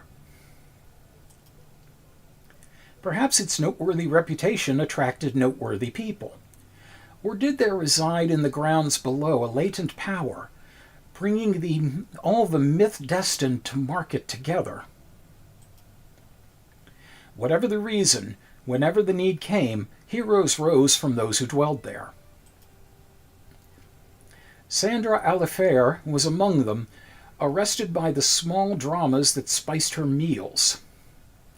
All that effort and you didn't even ask him afterwards? Kennedy Proud was there, too. Reputed for her mercurial temper, her tendency to appear at the heart of Thornham's rowdier scrums. A little bit of grammar issues there, but whatever. Also present was Metienne Cedar. She owned the house behind the wheelwrights. Metienne journaled meticulously, somehow knowing that her chronicle would one day be treasured by ardent readers. Ugh. Small type is screwing me up here. I think I might need new glasses, I don't know. As it goes, one starry winter night in a warm tavern room, those still young stories interlinked. junk. But can I trust a momentous feeling? You ready for a long, messy story? I almost said measly. Fortune rattles, like dice when it's undecided. Like a chain when it's cast into fate. Stories looped with stories became the fate of the lands they belong to. Become the fate of Thok. I will call it Lady of the Rings. Seven rings to rule them all. Well, actually, if you ask from a guy's perspective, there are only 3 rings: engagement ring, wedding ring, suffer ring. Kidding. Stories loop with stories become the fate of the lands they belong to. Is it going to be us 3? Can you fight Sandera? Can you? Well, lovely start there. It started thus, in Thornham, where rings of story had a tendency to join. The magic linking rings. Choose. From the first, they fought for each other. They fought for the people of town and hill. They fought for something bigger and truer, born in their hearts. This will determine kind of the general... I don't know how much of the general course it will determine. It will have some effect on it. I'll say humble beginnings, people of town and hill.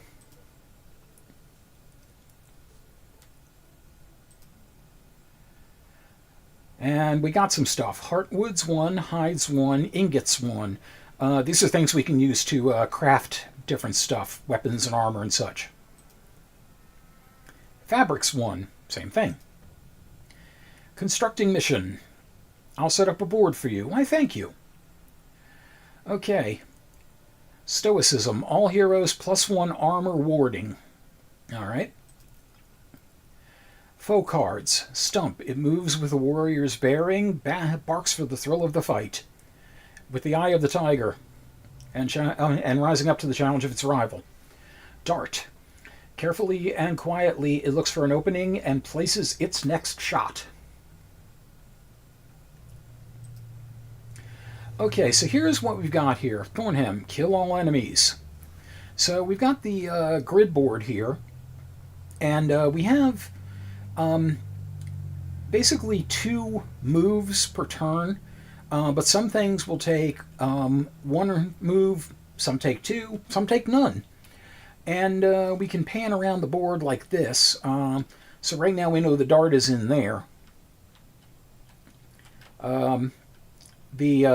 The stump is hidden by the fog of war somewhere. So eventually we'll find that. So right now we're in charge of Kennedy. And she is our fighter. So we're going to move up here. So we have another move after this. Does not expose anything. I'm not going to worry about ending the turn. I'm going to move her just 1 up here. Okay. So now we have Median. Right now, she just has Strike.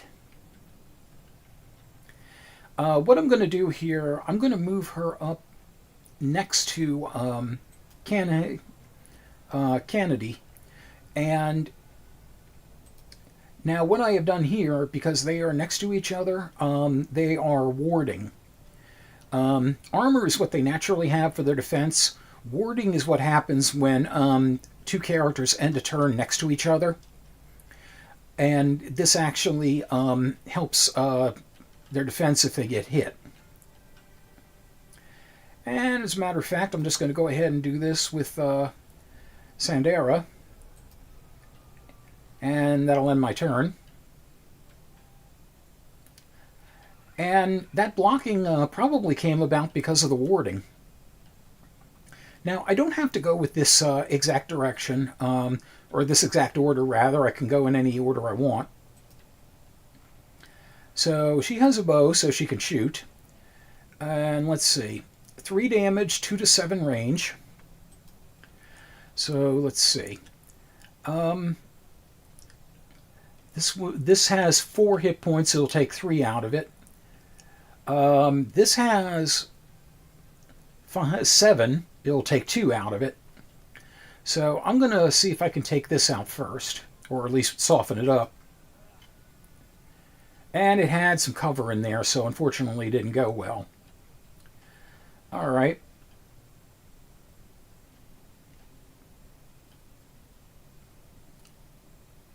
So let's get up diagonal to it, and that will put me within strike range. And that was enough to kill it. Animation by Love Bites. Yeah. Yeah, that's Sabrina dancing down there. Okay, so what I'm going to do now, I don't think the stump there will be able to actually get to me in this turn.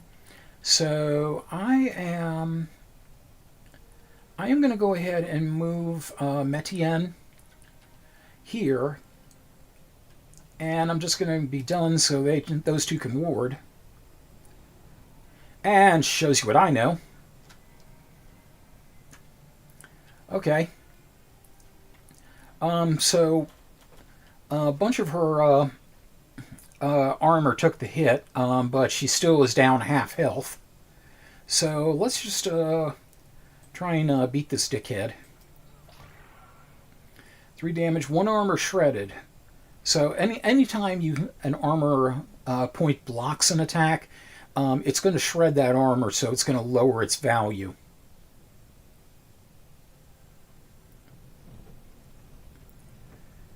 Okay, so let's get here so we have warding, and we will go ahead and strike. And that takes care of it. And victory. And spew those experience points at me. And now we become warriors. Greenhorn warriors, to be specific. We are level 1. Warriors like Sandera are built hardy, enduring, with a natural aptitude for battle. They develop powerful techniques for close combat. So I have a couple of abilities I can choose from now. Wolf Call. After a successful kill, Sandera's allies get +2 speed for this and the following turn. Shield Shear. Once every other turn, as a swift action, Sandera shreds 2 of a foe's armor with her weapon. And Backslam. As a swift action, every other turn, Sandera blocks an enemy, or knocks an enemy, god damn it, I can't read, knocks an enemy up to 2 tiles away, dealing 2 damage, 1 damage for each armor Sandera has. Armor. Use armor all. The one I really like to start off with for warriors is Wolf Call, because giving everybody else extra speed can definitely help, especially if they need to come up and help the warrior if they get surrounded. So we're going to do that. Kennedy Proud is now a greenhorn hunter. Hunters like Kennedy thrive in the wild, surviving through stealth and peerless archery. They master their surroundings and bring down large quarry. Our choices are Ambush. Kennedy draws back using a ranged attack on the first enemy who enters the threatened tiles, dealing an extra 2 damage. If the shot is not sprung, Kennedy gets a free, I guess, shot or action, something like that. Does it actually scroll? It does not. Oh well. Fox Flight. Passive and active. Kennedy has +1 speed. Once per combat, as a swift action, activate to dodge the next 2 attacks against her. Disables the passive. Through Shot. Kennedy fires a cleverly placed arrow that will pass through the first target and hit the next target in line, dealing -1 damage to the second target. This is very much a double-edged, arrow, because even though she can hit something behind another thing, sometimes that can accidentally trigger more than you want to deal with. So the one I am going to go for is Ambush, because it's very satisfying to set traps that way. Metienne has grown stronger.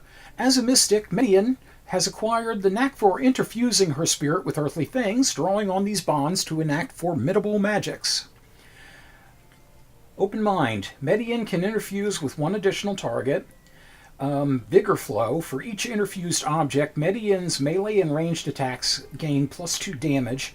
Interfused objects take 1 damage whenever a melee ranged attack is blocked, maybe. I don't know. This is unfortunately a problem, having the cutoffs here. Elementalist. Advanced interfusions. Fire, passive, does not burn out while interfused. Wood, active, splinter salvo. Liquid, upgrade, infernal rain. Sometimes having 2 of these at once is good, but I love actually having these bonus abilities with the elementalists, so I am going to do that. And we also got a Fern Shadow Cloak. Let's see.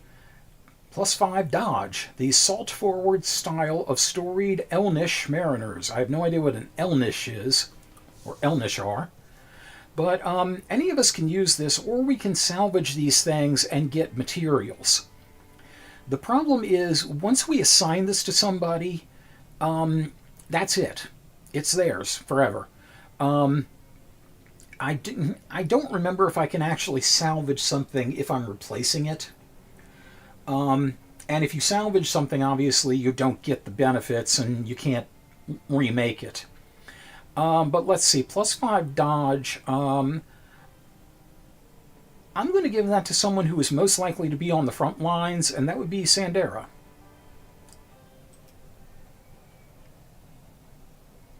And looks damn good on her, doesn't it? Claiming gear is permanent. Claim. Battle ends. They did what danger demanded. Sandera, Kennedy, and Median are left standing. The fires don't swallow the town. They're fought down to cinders and buried. The folks of Thornham will have a trying time salvaging whole ruined lanes, squeezing people under crowded roofs. They'll manage much better than they expect, though. Kennedy and I agree, we're not going to let that be it.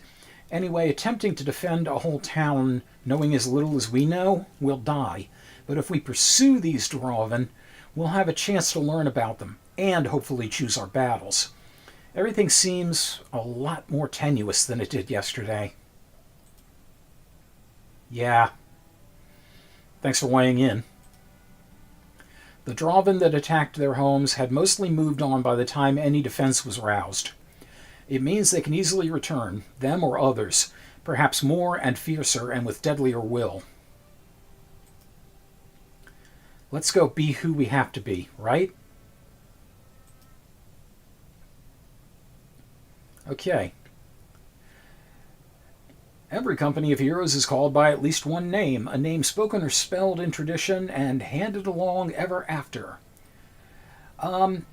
Okay, so we've got a choice of what we want to call ourselves here. I'm going to go ahead and save.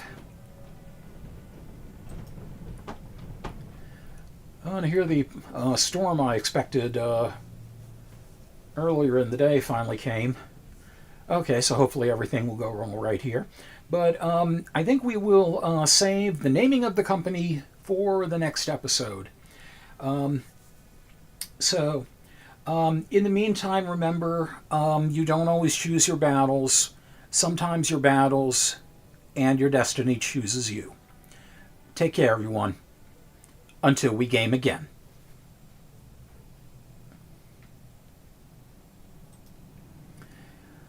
Okay.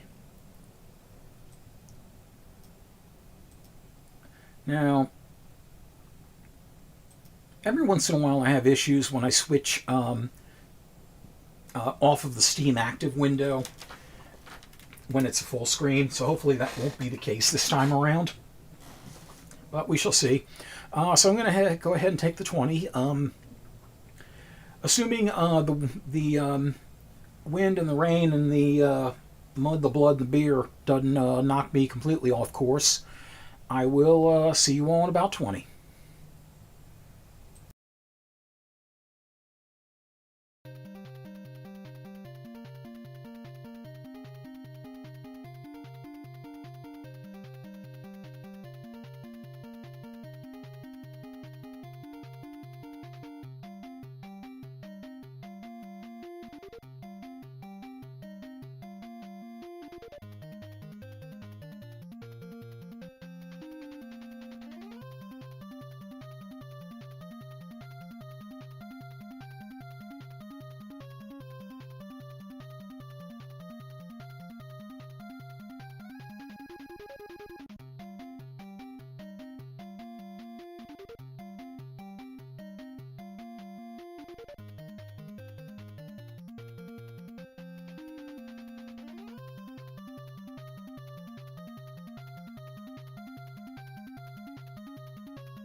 Welcome back, everybody.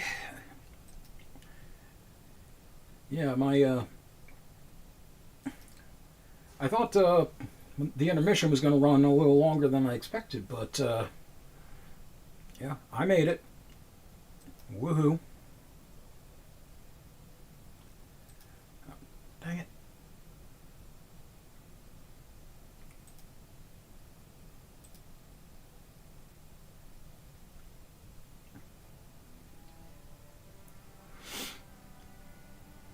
Okay.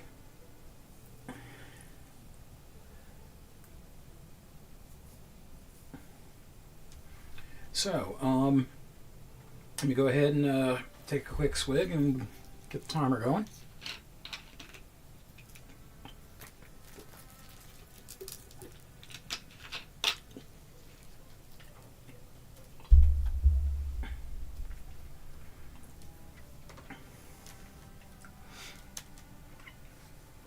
Okay. 3, 2, 1. Off we go into the Wildermyth yonder. Welcome back to Wildermyth on the PC. And we are now faced with one of the most difficult challenges we can possibly have in any adventure. Naming the party. Every company of heroes is called by at least one name. Well, to their face they are. And names spoken or spelled in tradition and handed along ever after. These heroes will be known as the Booger Brigade. Okay, let's workshop that a little bit. So this will throw a few choices at you. In this case, the Masters of Variessa, the Chosen of the Stalking Goblet. I've never actually had my dinnerware, actively hunt me down. But, we are in a fantasy world. I suppose anything's possible. The Adventurers of Variessa. Did Variessa pay for an endorsement here? I get the feeling there's some company sway, or we can enter our own name. I generally like to come up with my own in this. So let's call ourselves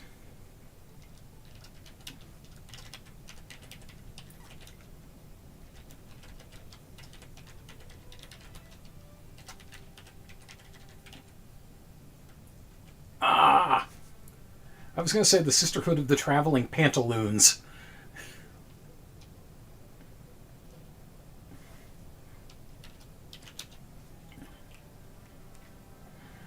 I don't know. I'm trying to think. Like back when I was playing XCOM before I actually streamed it, I had a group of all-female soldiers, and I named them the Valkyrie Squad. And I seem to remember a comic book of all women called Femme Force 5. I'll happily take suggestions. The Fred? Fred Force 5, there we go.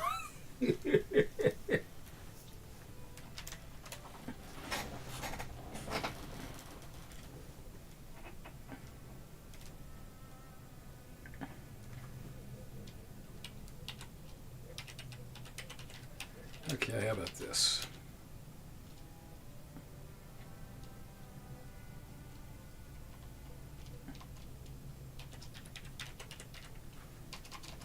How about I spell right? The Sisterhood of Embers, since they are rising from the fire in the town. So yeah, I think we'll go with that.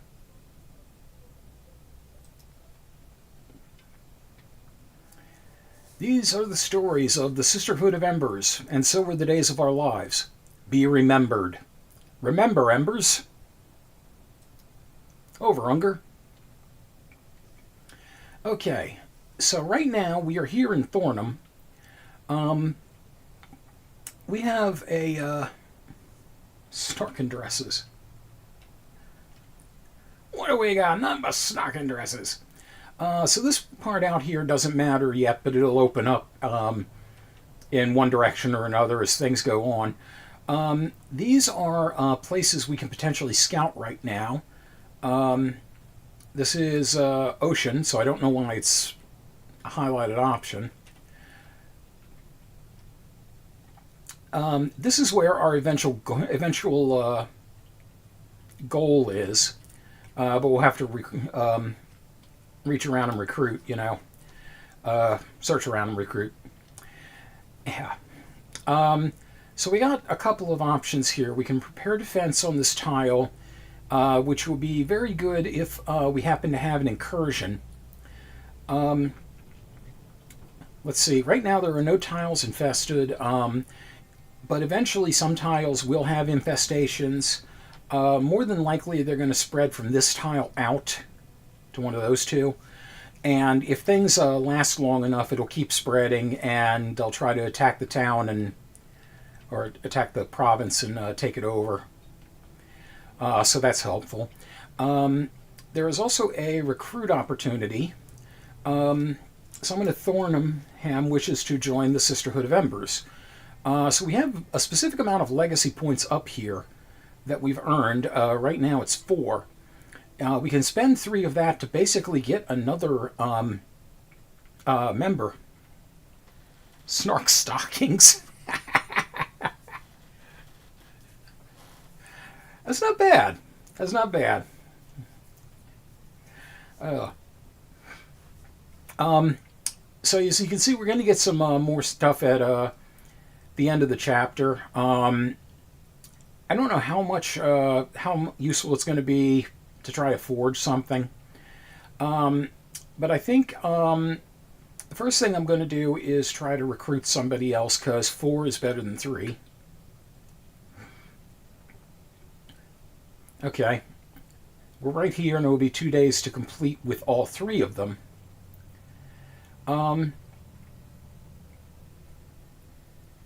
So I'm going to just send Median and Sandera, so that way Kennedy can hopefully start recovering some health.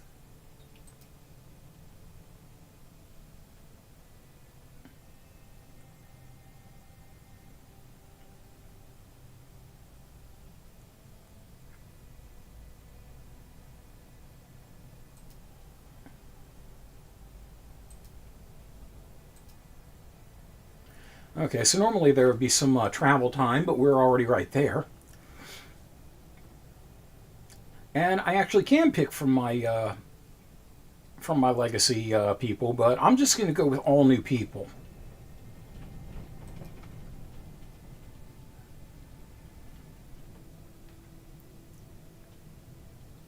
Hot-headed greed wagon. That ought to be great.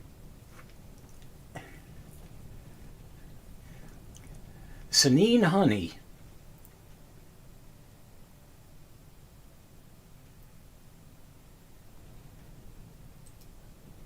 I'll switch that to anyone.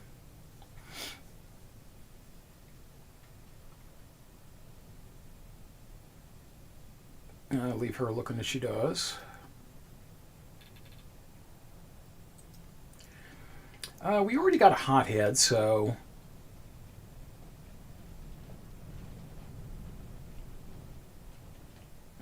let's get a poet in there. The greedy poet. Yeah, because poets generally make so much money. Yeah, greed wagon is kind of weird to me too.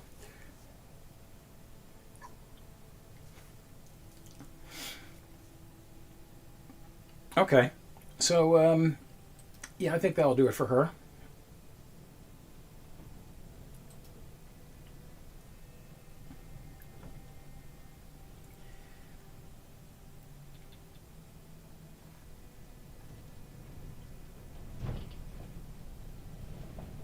I think this is the one I want to pick.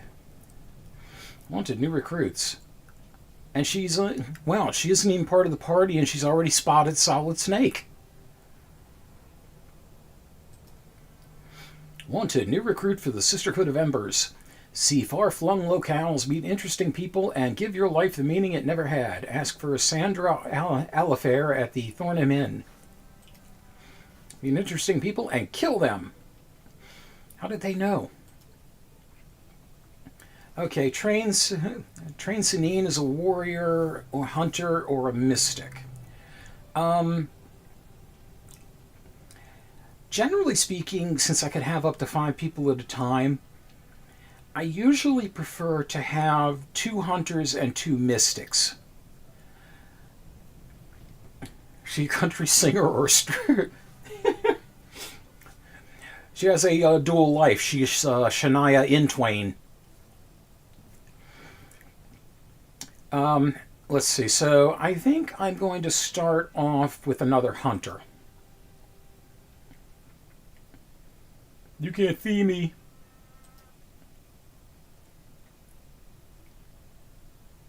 Okay. So while we're here, okay. So let's prepare the recruit. Kennedy Proud and Metienne Cedar have fallen in love. Aww.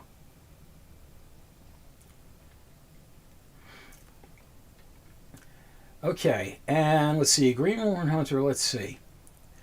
Okay, so the other 2 here, I'm not going to pick, but I'll go over them real quick. Thornfang, once per turn, Sanine is refunded an action point after a melee kill. Crippling strikes, Sanine's melee and ranged attacks apply 2 hobbled to the enemy, which slows them down. But the one I definitely want is Quelling Moss. Sanine has coated her weapons in Quelling Moss. Her melee and ranged attacks apply Poison 1. As an action, she can toss a flask of burning moss that applies Poison 1. And although it doesn't say it, it actually has a fairly decent spread to it. So that's a nice way to actually get some damage going on enemies even before they get to me. So yes, 100% Quelling Moss. Okay, so I want to fortify the town next, prepare a defense. In Ember March, the Draven hordes came this way, trailing cinders, of course. Good, multiple surroundings. During an enemy incursion, each tier of defense will slow down the enemy and reduce their incursion size by 1. Defenses will also grant buffs during a defense mission.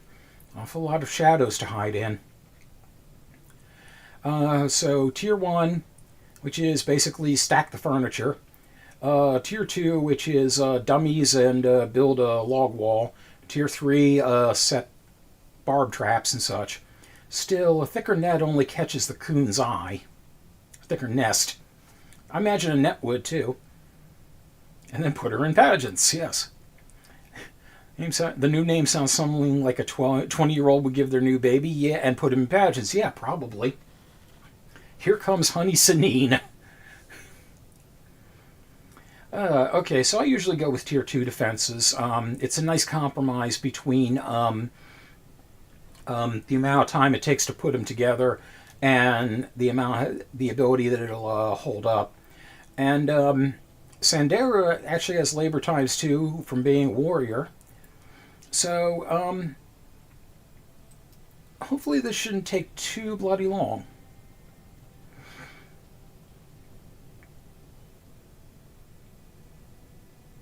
And, you know, days pass as times go by. Okay, so I am going to send a party to scout. Let's see. I'm going to go ahead and scout this tile up here because you never know actually what you could find in all of these. So I like to explore everything. And we got labor bonuses here for the scouting. Somehow they're all different numbers of days away, even though they're all in the same place.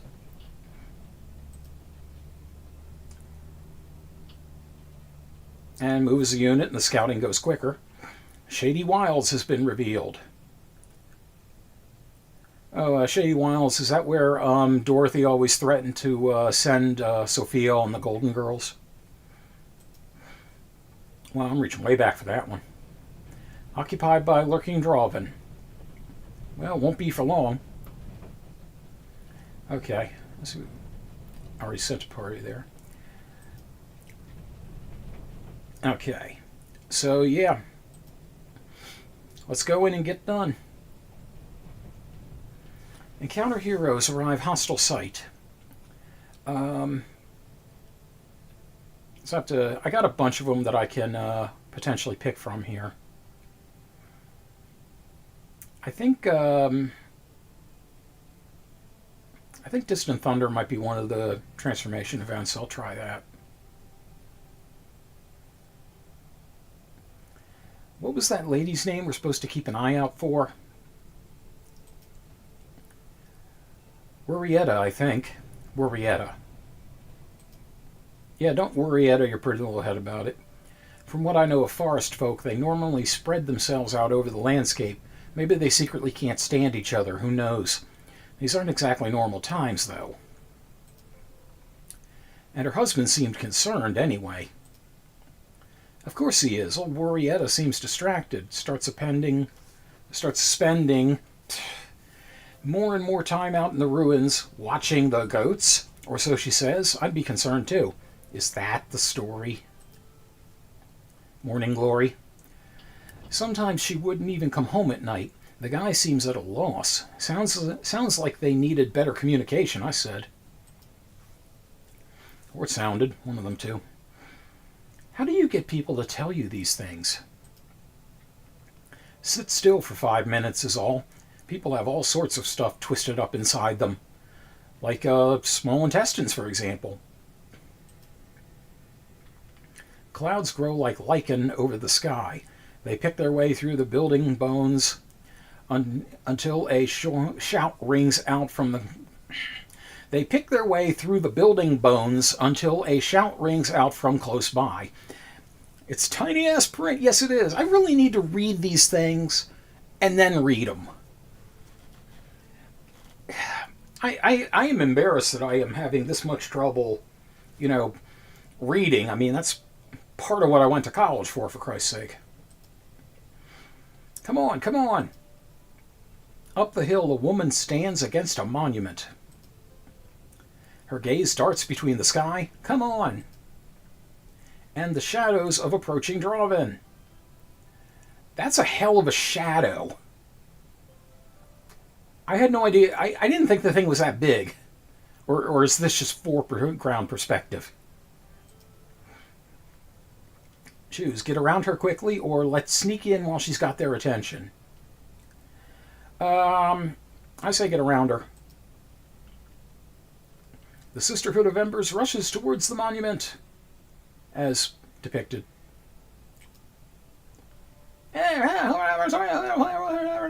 Rhubarb, rhubarb, rhubarb. Okay, so we have 2 stumps and 2 darts.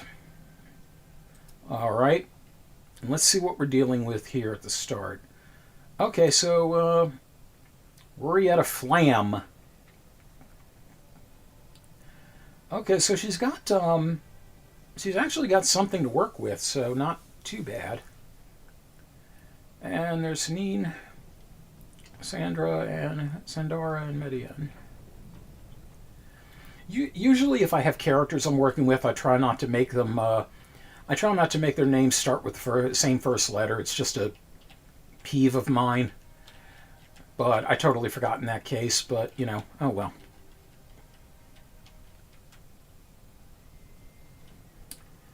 Okay, I think I'm going to start with Silk Step. With an elusive step, Kennedy sneaks into Grey Plane. While in Grey Plane, she is hidden to enemies and her attacks ignore armor. Hidden cannot be seen by enemies. Damage dealt while hidden ignores armor.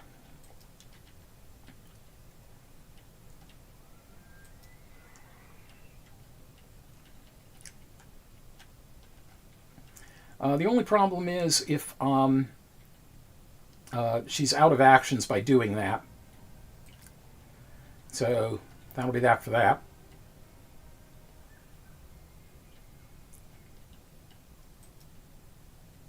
Okay. So let's have fun with that quelling moss. And by doing that, I can hit both of those two. As you see, it's a nice spread. Both poisoned, so they're going to lose health every round. Okay. Let's see. Median. Interfuse is a free action once per turn. I just have to figure out what I want to fuse with.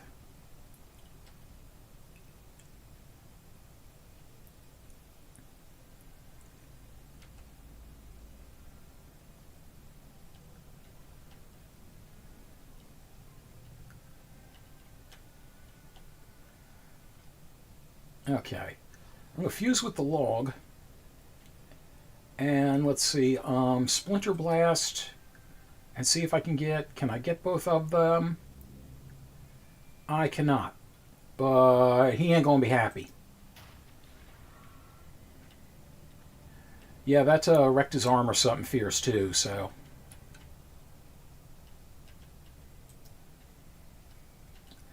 And let's see, Guardian. Sandera ends her turn and waits for an enemy to come within range, hitting up to one enemy with a melee attack.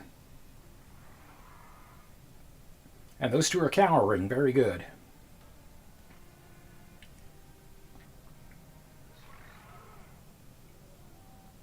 Okay, so 1 damage to get 4 damage. I'll take that. And okay, now it's moving. And unfortunately, it's healing from the blood, but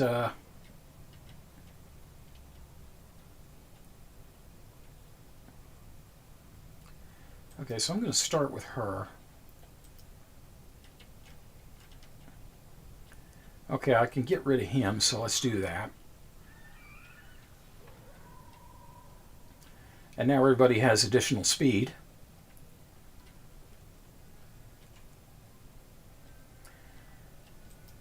So I'm going to back away a little bit before I shoot.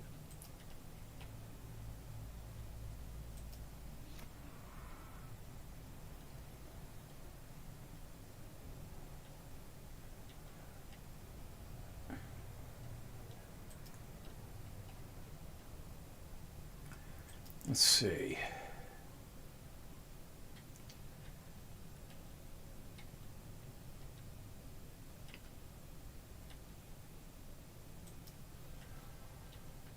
And let's see if I can wild grasp this guy. I can, which will pin him down there, and we won't have to worry too much about him. In fact, I could probably have Warietta come in here and do not a goddamn thing. Well then.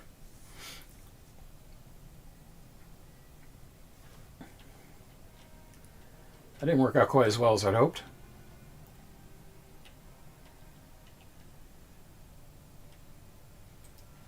Now, he'll probably die the next turn from the poison anyway. But actually, you know what? Because that's the case, it's too far away. Damn it. Yeah, fuck it. Let's just knock him out.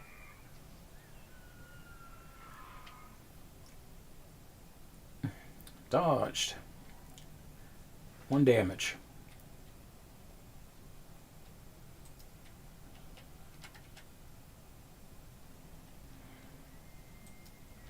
Let's just get all up in your face and kick the shit out of you. Wow, and that actually did more damage than I was expecting, and he's dead. Hallelujah.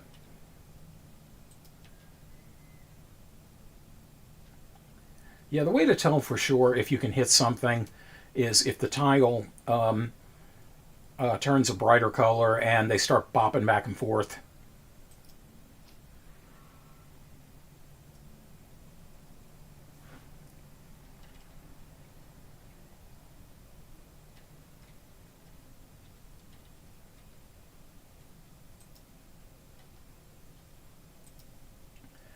All right, Sanine, bring it home.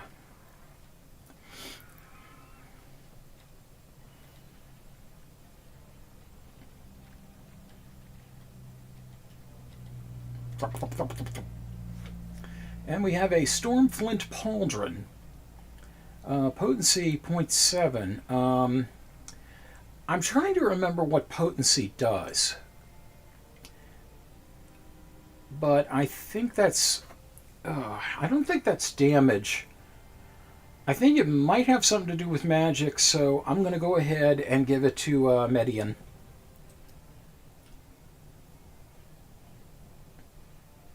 Still really doesn't say anything. So hopefully that wasn't a waste. The clouds begin to disperse, and Sandera regards the woman who is now rubbing her arms and staring at the ground. Rarietta? Do I know you? Your husband sends his regards. Oh, that's right, I'm married. Damn it.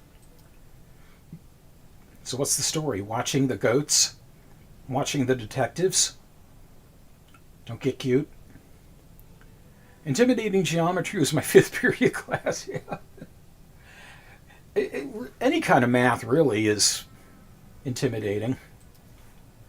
The goats do like it here. They climb the ruins. Meh. Meh. Meh.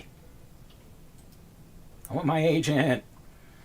But that's not when the forest began to get more dangerous. I thought it might be time to finally use the storm well here. This? What is it? Surprised you haven't heard of it. This thing's been on the family land forever. Aunt said it was Kioran. We had stories that it could, this is going to sound crazy, but that it could give you power. Yeah, every once in a while it drops an Energizer battery. And my family are abysmal storytellers, see? Terrible imaginations, so I thought maybe they're not just stories. Maybe I could, protect the goats. Meh. That's goat speak for fuck no. And my husband, my Chelmy, if I could get a hold of that power. It takes research, some old family recipes, and time. Lots of time to get a storm well to give up its secrets. I didn't want to tell Chelmy. Rather, he came up with a story of his own. Better than the story of a goat herd trying to wear a hat 2 sizes too big for her. That'd be an interesting story, I think. It's a shame, though. I needed maybe one more good storm. The clouds look promising today, and I thought I could finish the process before the monsters got here. No such luck. It was silly now that I've seen what fighting really is. I'm not cut out for it. Glad I never told Chelmy. Yeah, Chelmy would have to quit his job at the Pawn Stars. So now you're going to count my goats and go home? Yeah. Unless one of you wants it. It's possible. Make the beasts pay good next time. I didn't realize the goats had a bank account.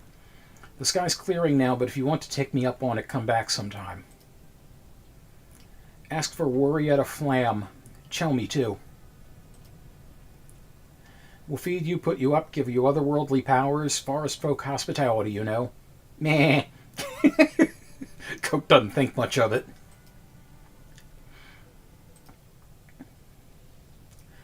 Calamities. Your enemies improve their strength strategies after every fight. The Drowvin's stump. This monster is now stronger, +1 damage. Yeah, the enemies are going to get tougher and tougher, not just us. So you can see there's 5 different types of monster classes here. The Drowvin, we've seen some of them. The Deepest, basically shadow people. The Gorgons, kind of misnamed. These are really more like Lovecraftian horrors. Morthagai, not present in this game. I think they're more like Clockwork Undead, things like that.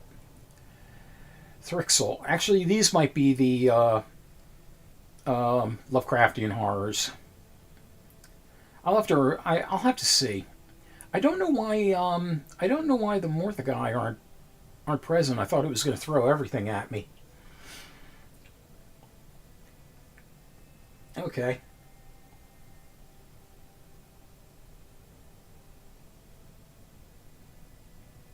So let's see. Grant someone the power of the Stormwell. Yeah, power sounds good. Let's see. Who should I give that to?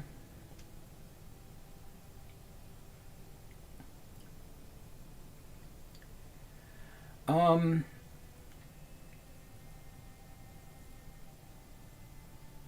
I'm going to give that, I think, to Sandera, because I know there's some stuff with it in close quarters combat, but even if there aren't any things for that, she can definitely use some long range stuff. And she was the one talking about it anyway. Okay. And in the meantime, we will secure the place. Let's see. I've got a strong enough stomach. Let me dissect these bodies and see what I can learn. Secure Linden Farm Fount. This site can provide resources now and at the end of each chapter. Spend resources to upgrade hero weapons and armor. Choose. Investigate thoroughly, catalog everything, or make haste, leave this gummed up font, and go where going's needed. I would like to guaranteed find an item, and we're already here for a while because of Lightning Lass. So let's go ahead and do that. And time passes. Meti and Cedar and Sanine are rivals. Just to explain what these two things are, if you have two characters that are lovers, if one of them gets hurt in battle, the other will get a bonus against whoever hurt them. And if they are rivals, if your rival, I think, kills an enemy, you get a bonus to try and kill another one of the enemies. Basically, you're trying to one-up each other. Worrietta and Chelmy welcomed Sandera and stuffed her full of bristleberry pie and goat cheese while they waited for a storm to roll in. Right, this is more like it. Chelmy, get your boots. You stay. Meh. Screw you, bitch. What? Rumble. Let's get ready to... Worrietta tinkered with the top of the Stormwell. Careful, Chelmy.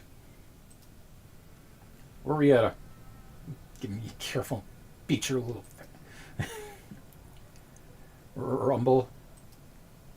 Wonderful. Good sign. Almost there. You can call us when you're ready. Brum. Okay, it looks like someone is trying to start their Dodge Dart. And coincidentally, while I'm talking about the Stormwell, the wind is picking up outside my house. So, what'd you give up? 4? The whole heroing. You know, like your goats or your spouse, to name examples at random. Oh. You know, or your spouse goat. There was a quiet boy in Thornham. We used to work fences together. Dark hair. I never told him how striking it was. Somebody else probably has by now. There's another Sandera out there in a different time who maybe got some goats and a husband. Maybe she was happy. I'll never know her story, but this one's mine. Sandera's musings are sharply interrupted. Crack. Worrietta. Whoop. Or whoop. She got black eye from thunder? What the hell? Well, you know, thunder only happens when it's raining. It's been a long flower to bloom, but it's quite pretty now, isn't it? She looks like she's being sliced in half by that raindrop. That looks like a Kung Lao raindrop right there. I like how her goats were more important there. Well, you know, her herd of middle-aged goats versus that old goat right there, I think she knows where her priorities lie. The storm well fills with light or water or both. It swirls and spills over the sides. I should have asked this before, but am I going to have to fight something? Probably not. That's good, you want reassurance. What happens now then? Well, that wasn't in the stories. The ancient voices of the Tempest aren't telling you? Choose. Take a drink. Transform head. Reach in. Transform arm. Step in. Transform leg. Guess not. I think we'll go with, we'll start with the arm. Why not? Stick your hand in the electric lake. Why not? Sandera extends her arm into the cold water. And shock snaps up through her shoulder. I tasered myself, bro. Feeling fades to static. Then swells to power.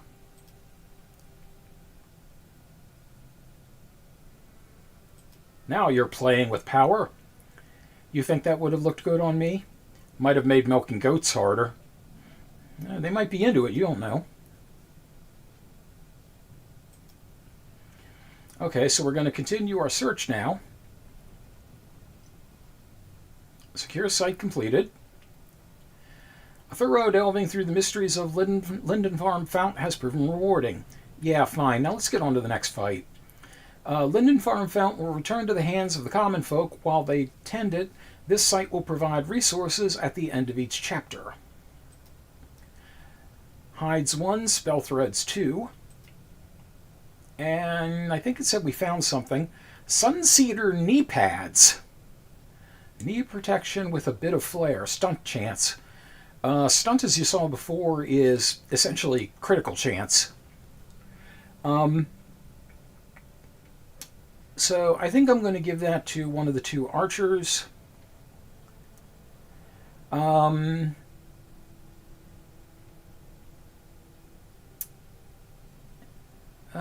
Let's give that to Kennedy.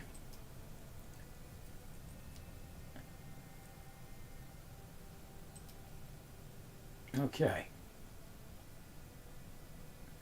We got a infestation here and an infestation here. This is not good.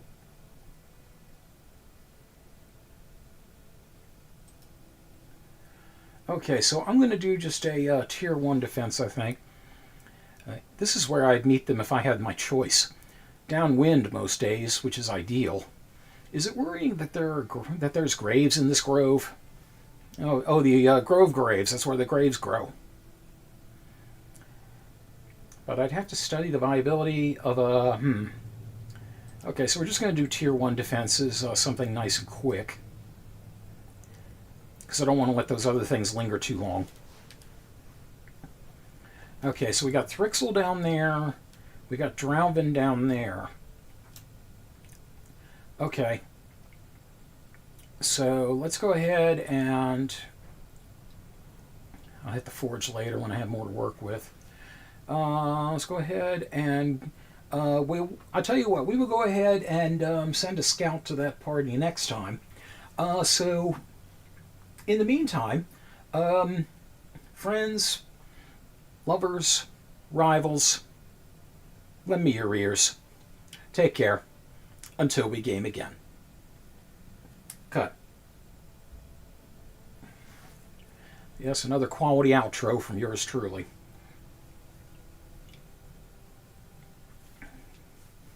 Okay. And timer 3, 2, 1. Legends aren't born, they're transformed. Welcome back to Wildermyth. Welcome back to Wildermyth. And as last we left, we had just taken care of Linden Farm Fount, and we now have 2 infested areas that are potentially problematic. But I think what we're going to do is take care of Birchwood first, because then we can keep a general southern heading. So let's go ahead and send the party over this way.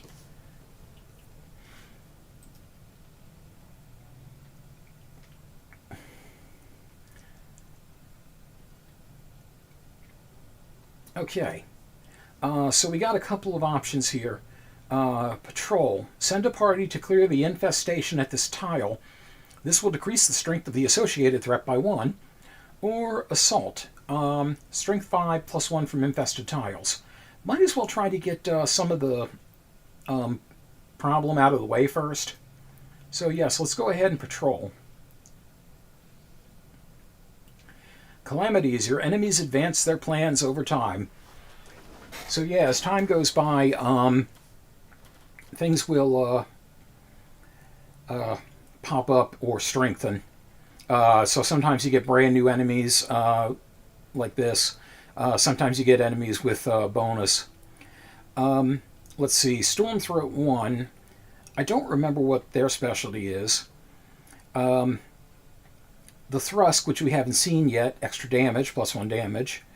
The Rager, those things are freaking annoying. They basically charge at you like wild boars.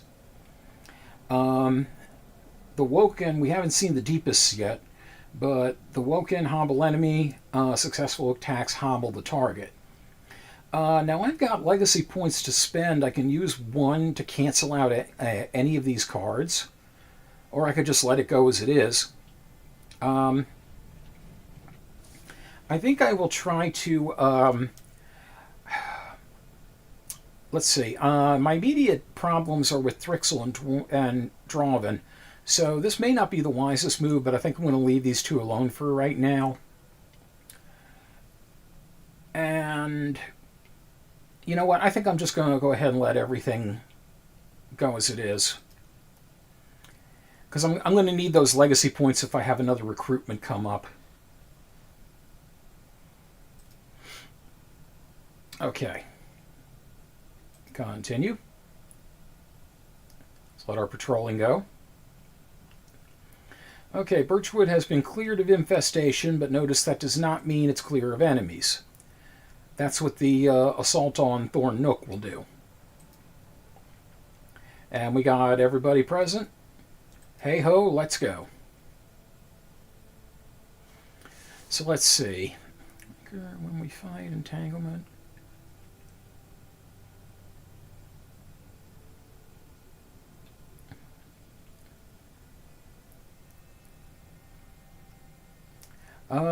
Let's see. I think this leads to another event.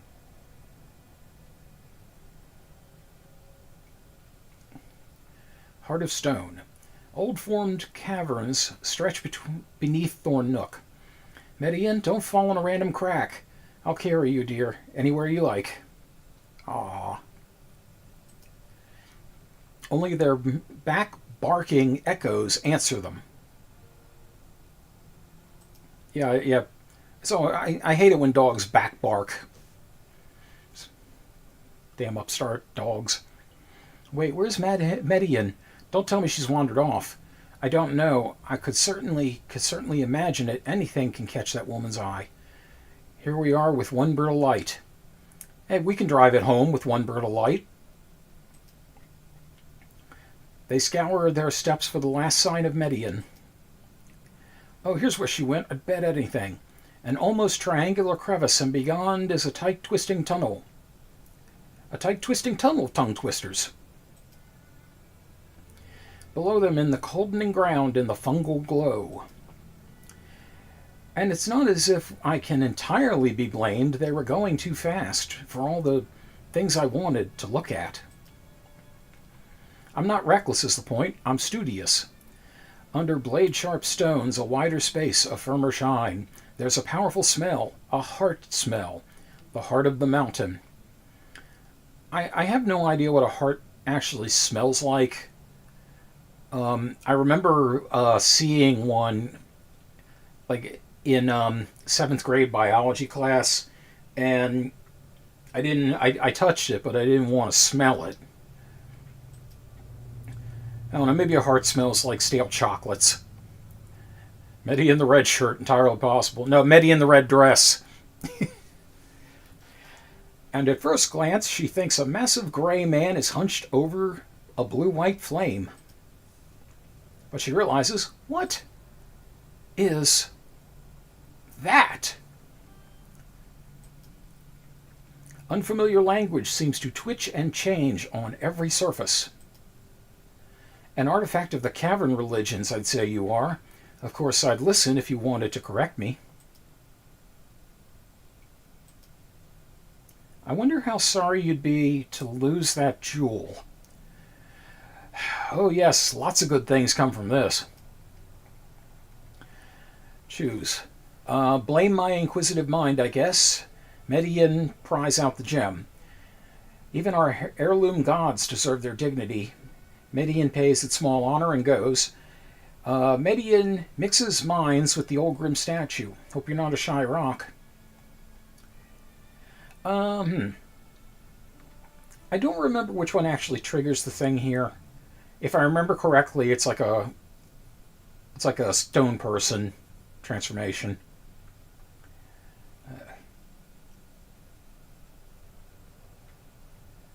Let's see about mixes minds, because it doesn't specify what does what. The first searching tendrils of herself, Median extends, and she finds surprisingly easy purchase. You seem courteous, even in your solemnity. I'm in good hands. Crackling whispers flood the mind. I wonder if there's any precedent for what I'm doing, this interfusion of God and woman. Balthok. Balthok. Yeah, that's a good omen. Ugh. Chevian. Strieg.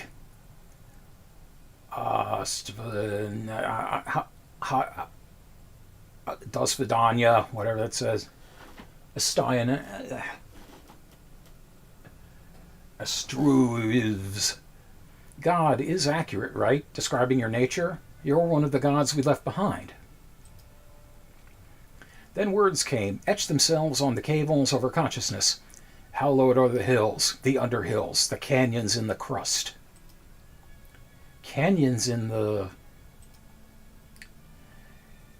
In a cloud cavern, a dream wind blows. Hallowed are the heights and the ways I cut for water. Hallowed are the water's bends, and streams and pools, supplying the needs of all color-springing things. You know, I wonder, because I did pick in Elementalist, if this has something to do with that option. I don't know. Are you able to tell me what you are? Don't talk with a jewel in your mouth.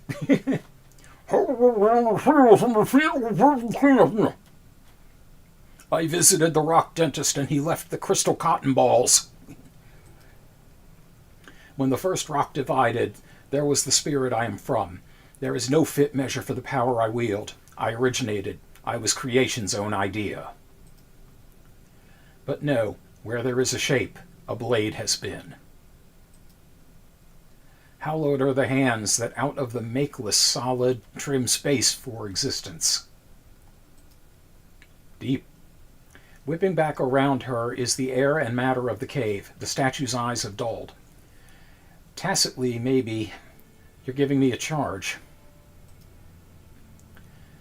Intentions as slow as the birth of rocks? How would I serve such as these? The bonds interfusing them flag, fray, and flutter.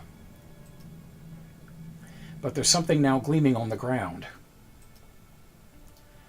I'll ruminate on all this. I can't honestly promise I'll know what to do with it. Median accepts the old god's offering, and she goes. Median? Median? Wherefore art thou, Median? Median? Is that you, love? Why did you come by yourself? How interesting. I was going to ask you that. Yes, you're lovers. Come together. Right now. Over me. I'm happy to see you. Reunited, they move on and soon emerge to fight another desperate fight. Stoneblade Talisman. Okay, so instead of... there was a transformation possible, but instead of that, I got this talisman. Its warm edges can split solid rock, and its core an old word carver's will ever hums. +1 spell damage. Well, it was her story anyway, so you know who's getting that.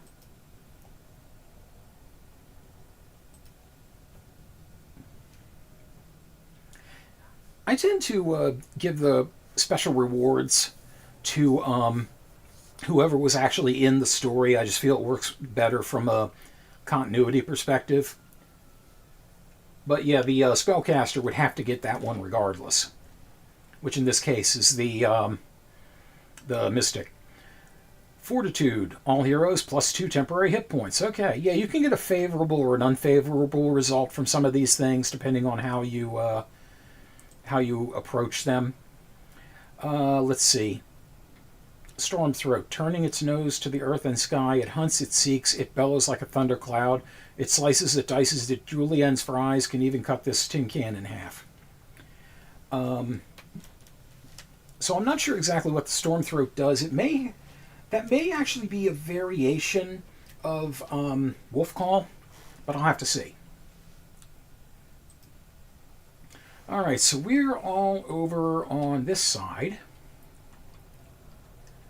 Has anything made itself visible yet? Nope. Huge ass fog of war here. All right.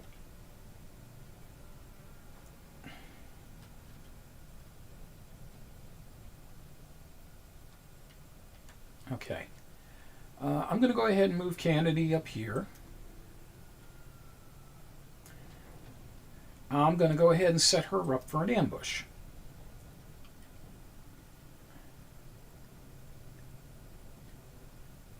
As you can see, the ambush is a relatively short range, but it's definitely nice to use against opponents who don't have a ranged attack.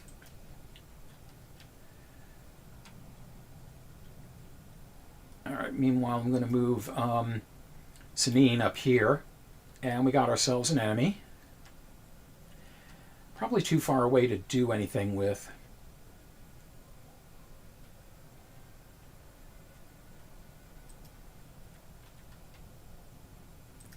I'll silk step over here and I'll be hidden.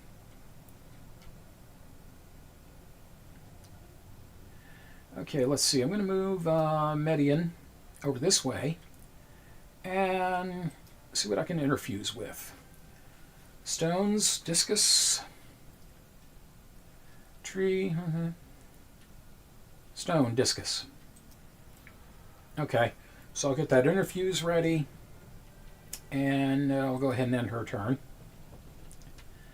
Sandora, meanwhile, we'll head up here, and we'll have a front line join, and she will do Guardian. Now, they all may not all be able to get here for a couple of turns, but we'll try it anyway. And you know what, they won't, so I think we'll go ahead and advance a bit.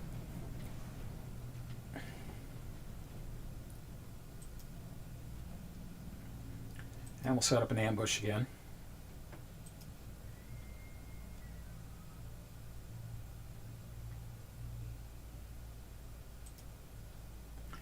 Okay, now as long as after she uses the silk step, as long as I don't attack, I stay in that form, as far as I remember.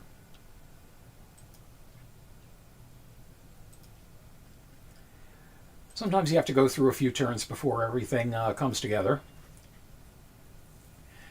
But it's always a good idea to let the enemies come to you if you can.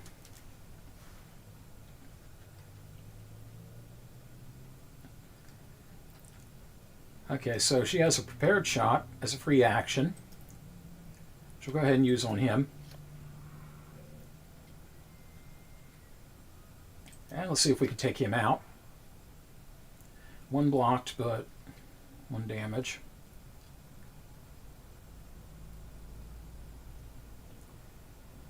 Let's move her up a little bit. You can also see, by the way, the red lines there. They tell you exactly who you would have a shot on when you move into that square.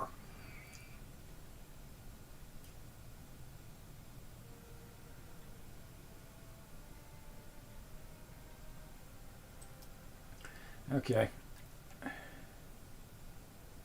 Yeah, I want to try and sap you a little bit.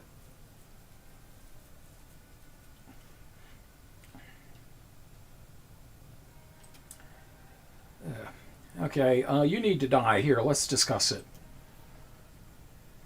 Oh, screw you.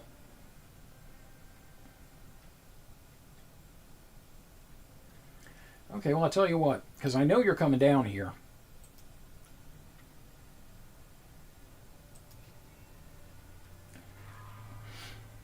Oh, and she has a new ability called Jump Jolt. And how the fuck did you see her? You cheating something something.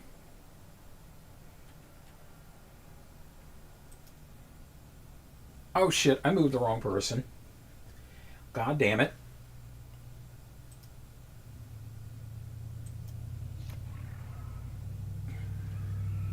Alright, well, I got it.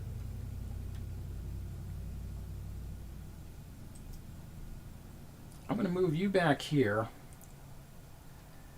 And let's see, I can shoot you, so I'm going to go ahead and do that.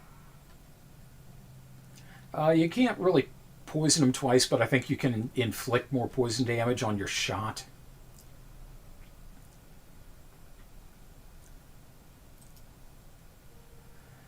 You were not within range of that. Okay, so I'm going to withdraw. That's a free action. Interfuse is a simple action. I'll interfuse with this. And then I get, I can get 2 discus shots out of this, so let's see, is there anyone else that, no, not really. All right, get rid of you, so be it. I said get rid of you, so be it. Okay, so let's see. Now, as a result of the Storm gift, Storm Jump Jolt, 3 magic damage, 4 range. Lightning surges from Sandera's hands and through up to 2 foes, dealing half damage to the second and inflicting senseless on stunt. Okay. Okay, so this is 4 ranged. So I can get up here, and I believe I will have enough range to do it. Yes, I do. Zot.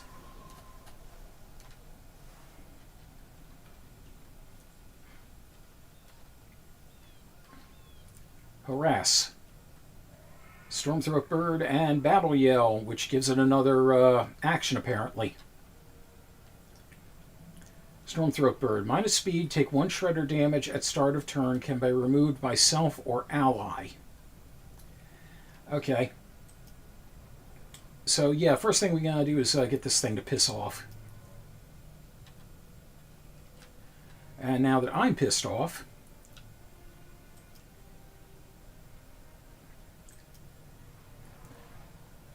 take my taser. Eat my taser.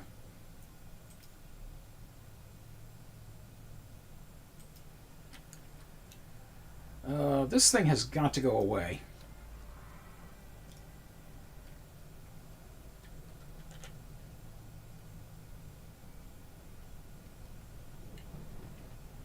Let's get here so we can double up and get some warding.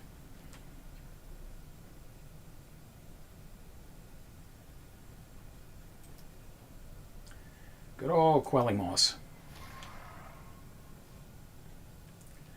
And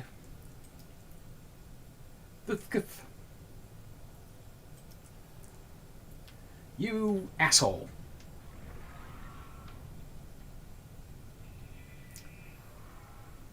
Battle Yell, but it dodged. But I dodged, and it dodged. And everybody dodged. Everybody dodge. Drive a dodge. It does look like a pop-up book, does it? It's got a very nice, charming art style, like I mentioned. You know what it reminds me of, actually? It looks like some kind of game that you might make when you're in like middle school. You know, you just have like cutouts and all, and just move them around like board pieces. It's got that kind of style to it, and it really works.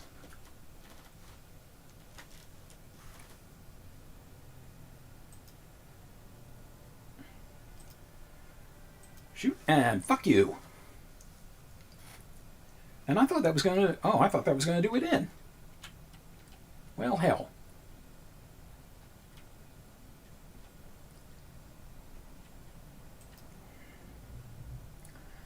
Okay. Pickaxes, nice.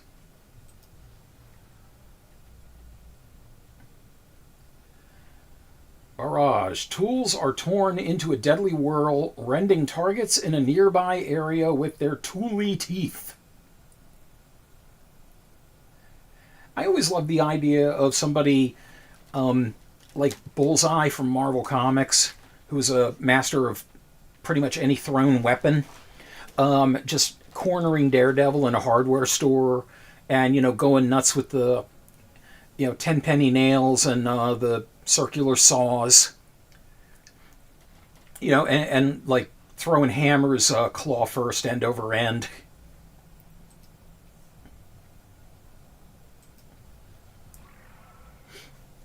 Lover's Vengeance +2. Yeah, that barrage is a very nice trick if you can get it. Sandera Alifair is now a Bloodhorn warrior. Grown stronger, +1 health, +0.3 armor, +0.3 warding, +2 accuracy, bonus damage +0.6, potency 0.4, recovery rate +5. Okay, so we got a lot of possibilities here. Thundering. Once per combat, as a swift action, Sandera frightens the enemy, forcing them to spend their next turn running away. I don't know for sure if this is a warrior thing or if it's related to the storm thing. Heroism. Once per combat, Sandera gains +1 action point, and attack actions only cost 1 action point this turn. So, yeah, so basically once per combat, she can double up on her attacks. Engage. As a swift action, Sandera engages a foe, forcing it to attack her. Sandera must stay in range and maintain a clear line of sight, +1 armor per engaged foe. Upgrade. For all enemy magic attacks against Sandera, the damage or warded damage is received as bonus potency the last one turn. I like the idea of thundering, because if I get a situation where a bunch of powerful enemies have crowded in on me or surrounded me, it would be nice to not only take away their attack for the next turn, but also to make them force a retreat and be able to regroup. That sounds really good, so we're going to go with that. And we have Tabby Flack. Country Clate, it's sometimes called, for it can clatter like a set of heavy plate and stop a blow almost equally well. Cumbersome on the legs, it's not built for mobility, but for steadying the body and keeping it whole. So that's a speed reduction, but an armor bonus, a warding bonus, and an accuracy bonus. Okay, so only the 2 hunters can use it. The thing is, speed is kind of a hunter's bread and butter, but then again, so is accuracy. Let me see something if this... Oh, wait a minute. Okay, yeah, this does show how it will... Look here. Oh. Oh. -1 speed and 0 dodge and block. I don't like that at all.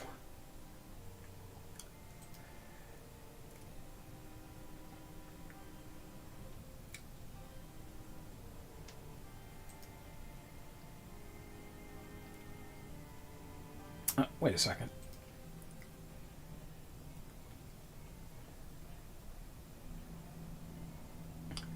Okay, so that's... Okay. So yeah, dodge and block will go down... Let's see. Sanine will have 5.1 speed, but 120 accuracy.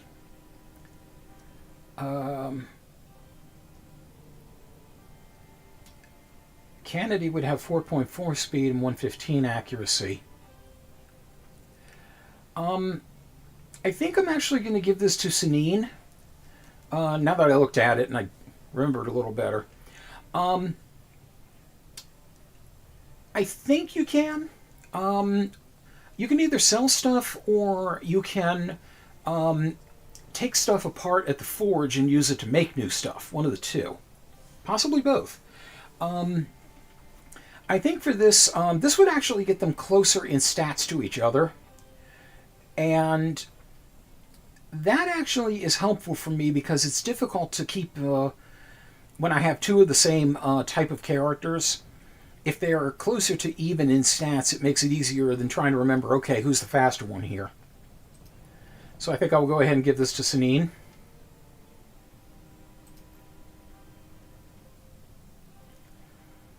Okay, what's one on my first screen? Let's see. Let's check Monster Talk. The Draven are routed. Battles led them down a boulderous roam where gray grass matches the cloud color. Someone doing dragon pictures? Hey, Median. Old Median Cedar, the magic lady. You badly hurt? Old. So what's your favorite monster? Oh, I'd say Denantha, the celestial worm that eats stories and produces stars. What? Hello, Cooper Taylor. Hi, how you doing? I think this is the first time you've been in my chat. Welcome in. Glad to have you.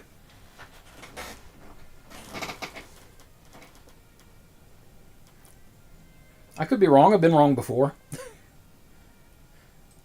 But in any case, glad to have you here. Got to be a classic, like the Kraken. 800 arms and a wise-eyed face. Strength to move the continents. Those answers are fine, but some of us will always love a dragon. Dragon heat. A dragon, such a romantic figure, really, that it surprises me neither of you said it. I'll always look at clouds and shape dragons from them. Thieglind and Samantha, mighty Glyphorix of Netherflare, other loud words and phrases. The stories will soar. Can't wait until we're around a fire. Dart, extra health. Plus 25% health. Joy. Joy and or rapture.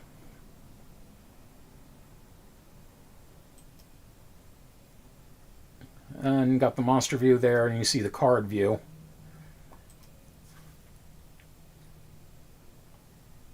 This makes it a little easier to see what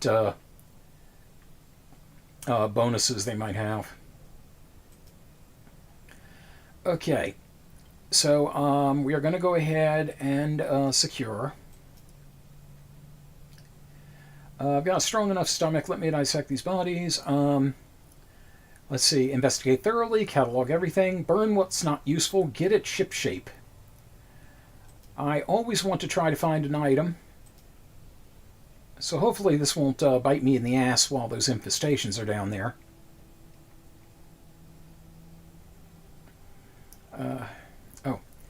A thorough delving through the mysteries of Thorn Nook has proven rewarding. Surprisingly not a waste of time. Thorn Nook will return to the hands of the common folk. While they tend it, the site will provide resources at the end of its chapter. Each chapter. 2 ingots, 1 spell threads. And the Talisman of Elimination? Elimination? Is this like the Beastie Boys flashlight? Yeah, we got a flashlight to eliminate this entire place. Plus 6 stunt chance. Well, I think that should go to one of the archers. I'll give that to Kennedy.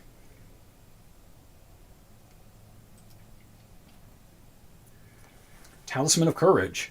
The symbol of the eye unclosing is usually worn in tribute to one's fallen comrades. Well, that's rather morbid. +5 block. I think that will go to Sandera because she's the most likely one to be up front and personal.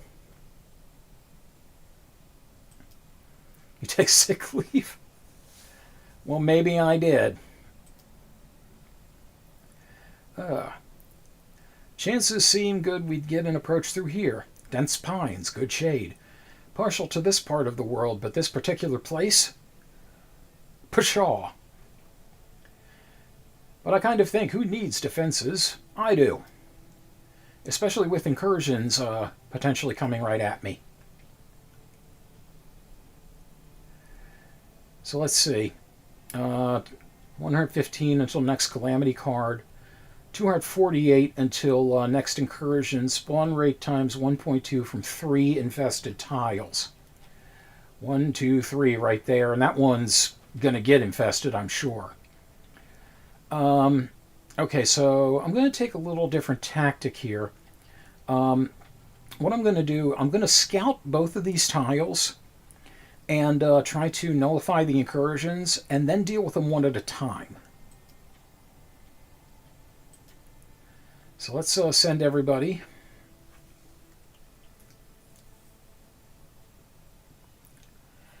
Okay, we will patrol.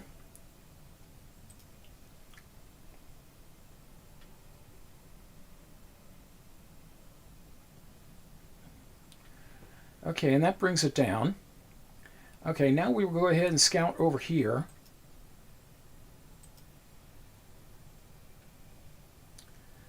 So, I don't think the infestation is going to reappear, if I remember correctly. If it does, then screw it, we'll just patrol again.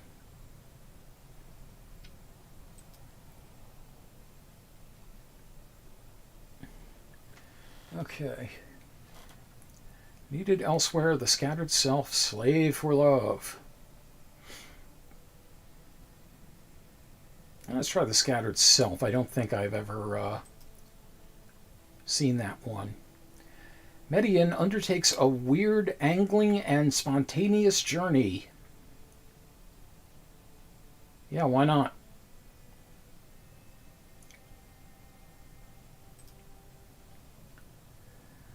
The scattered self. Mumble, mutter, hiss.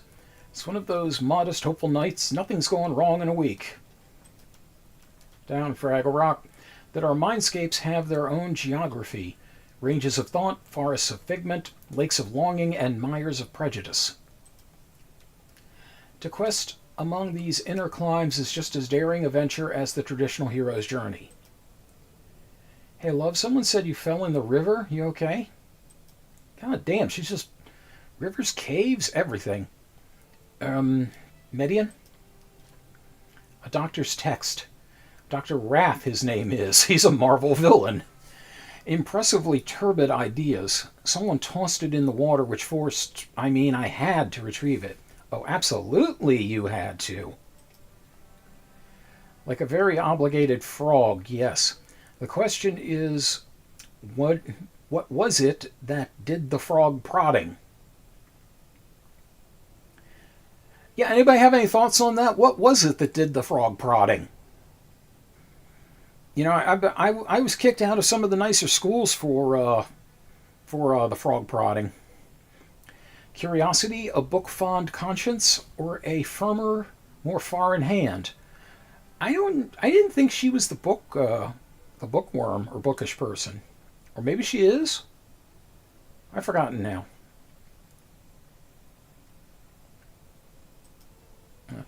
Huh. Oh, right, Kennedy. Forgot I was here. Sometimes I'm not even sure why I wish to face death. Triumph over death is maybe how we prove we're alive. That's an icky marsh worth visiting. Is it? Is it really? Candle quiet follows. It's the meager wordless sound that wavers between a going-somewhere woman and her long-suffering love. Going home. So they set out on a journey. It isn't even clear where. And there goes the winter. Well, I brought you a plate, so whenever you're hungry. Generally speaking, when you get this, yeah, it is going to kind of split the party. But the things you can potentially gain from this are well worth it. So, yeah, it's worth going for it. So, let's see.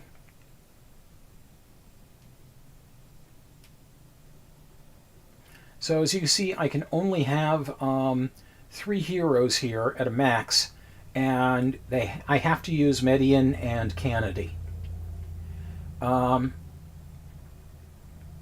So also Kurt. So I think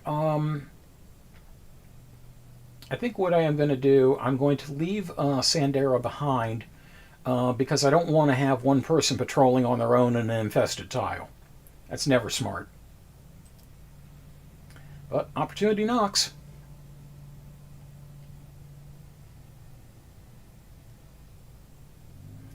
Median and Kennedy have arrived.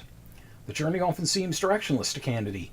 Long cuts chosen over short expeditions through the brambles and along barren tracts of land. They take hungry trails, starved for forage, and as much as for purpose. But Median seems to wake each morning with confidence where her eyes should go, what horizon her feet should aim towards. And finally, I think we're here. We are? What's this place got to do with us? It's inside of me. Yeah, I don't get it either. I guess what you mean is these are my insides, Kennedy, my actual bones and organs. The fuck? You're having fun with me, right? Here, follow me. Also, nice makeshift tennis racket there. I get that it's a pretty unfirming idea, and I wish it was more like a library. I mean, I'd envision it that way. A library.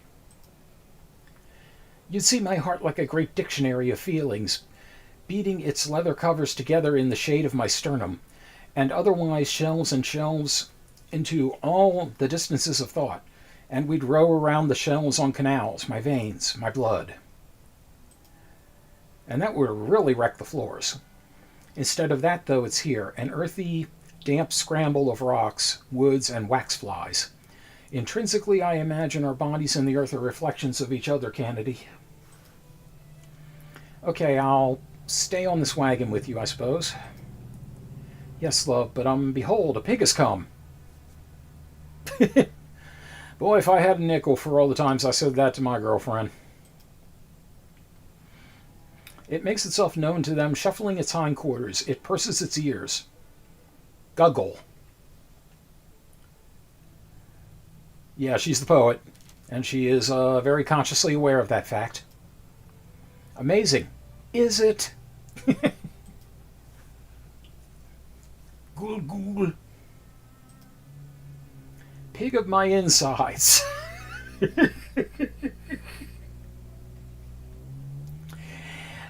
Pig of my insides, tell me why I felt so sick since the fall. Why is there bone where my heart should be? What blearies my old puzzler? My brain, I'm saying. So you were aware. Listen tight. Okay? Huh? I impart my wisdom upon to you. Corn and slop are delicious.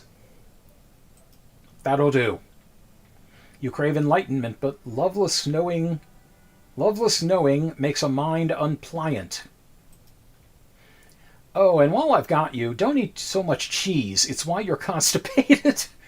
For your eyes, make sure you have plenty of light to read by. That actually reminds me of one of my favorite comic strips, Pearls Before Swine. The character Pig absolutely loves cheese.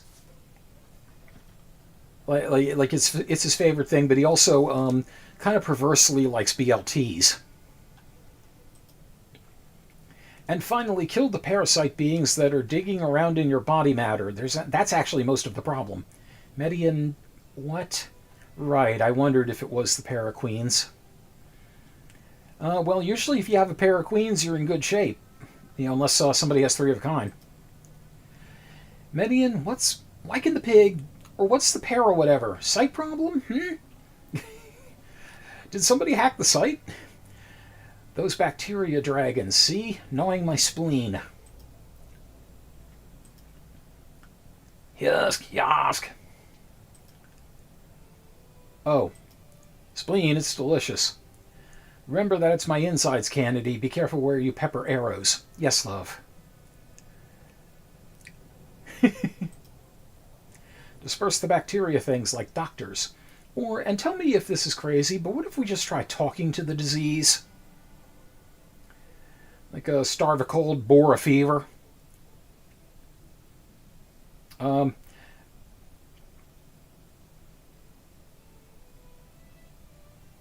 Yeah, I get rid of it. Medicine strike. Hark, yerk.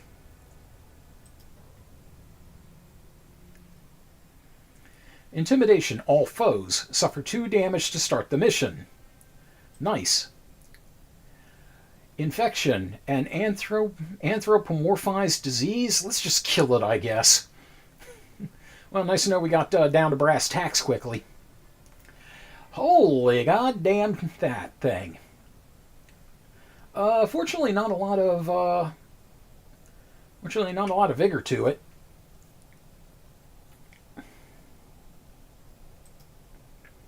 Okay, I'm going to start off with her.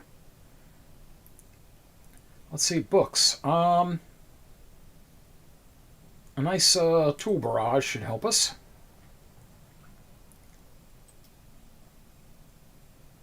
I can get 2 of them.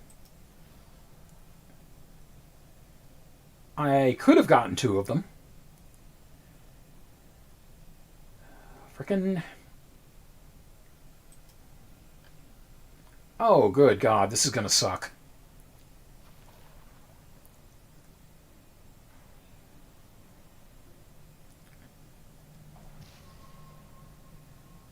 Oh, God. Okay, we have our first death choice. We can either we can do one of a few things here. So we can take a penalty, permanent penalty, to us, like a health decrease, for example. We can get a scar out of it. We can take a death, actually, and since we have a lover, it'll be a very distinct one. Or we can suffer the loss of a limb. Now, if we get a transformation later that would replace the limb, then that will take care of it.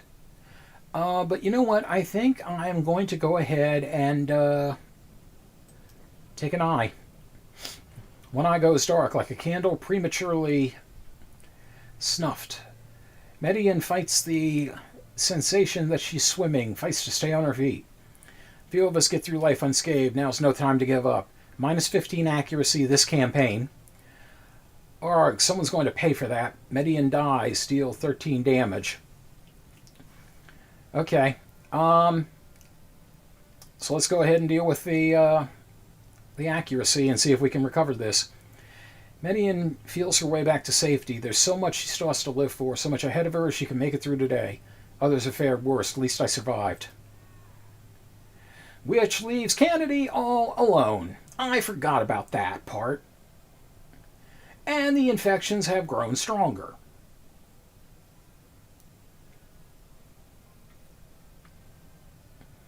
I am well and truly fucked.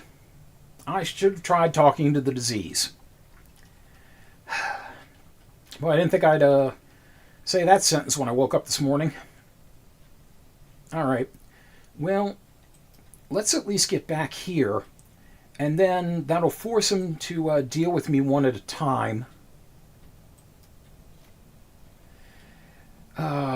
Maybe that'll help.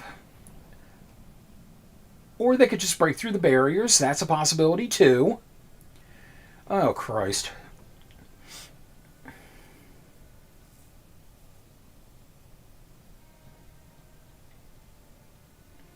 Let's give ourselves a big old scar. The blow knocks Kennedy back on her heels. Pain doesn't come immediately, but the wet stuff dripping down her face is probably blood. She's never taken a hit like this, at least not that she can remember. Focus on surviving, nothing more I can do here. Minus 30 charisma, minus 10 retirement age this campaign. This battle has gone viral, yes, and I wish I could cast penicillin. Quick, somebody find a pizza that's been left out overnight. She probably wasn't going to win the battle on her own anyway. Alone, she stanches her wounds. One gash goes particularly deep. That's going to leave a scar. Yep. Their wounds too great. Median and Candy made their escape. Their story left unfinished.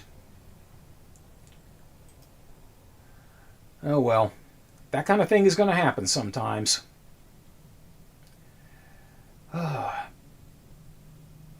Okay, so they're up there in Lindentarm,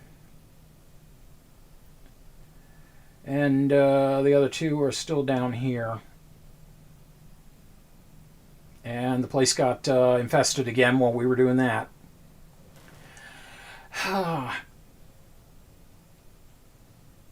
Lurking Draven, Lurking Thrixel. Yeah. So, yeah, I've really blown this one quite spectacularly so far. I knew I was doing fairly well, and then, me happened. So, thank you very much for joining me on this failed excursion. And the lesson to be learned here is if you're sick, don't bother trying to go to a doctor. Probably get yourself a lawyer. They'd be better at talking it down. So take care. Until we game again. Cut. I have actually never had that event happen before. And Jesus.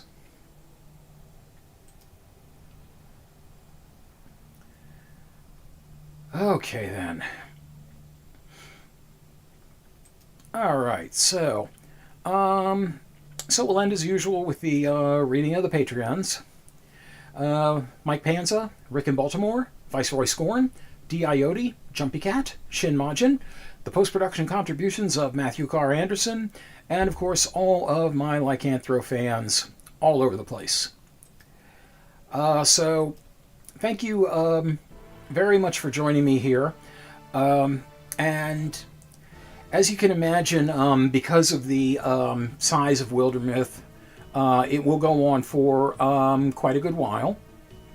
But there is a lot to see, so I promise you it's not going to get boring. Especially if I keep screwing up like that. So we'll just have to see who I can maim next week, and what else I might play along with it. If I can't think of anything else to play along with it that week, it'll just be a night of Wildermyth. So, in the meantime, I want to thank you all for being here. Appreciated, as always. Yeah, it wasn't a TP. Well, it almost was. I could have actually had them killed, but the next time I fail something with them, they probably will die. But just goes to show why they say don't split the party. And anyway, so good night, Misfit Kitten. Good night, Cooper, Scorn, Joseph, Rick, Joe, anyone I might have missed, and anyone who was viewing but was not in the chat. Thank you very much for subbing, watching, liking, all of that good stuff. So, take care of yourselves, have a great week, and be well. Until we game again.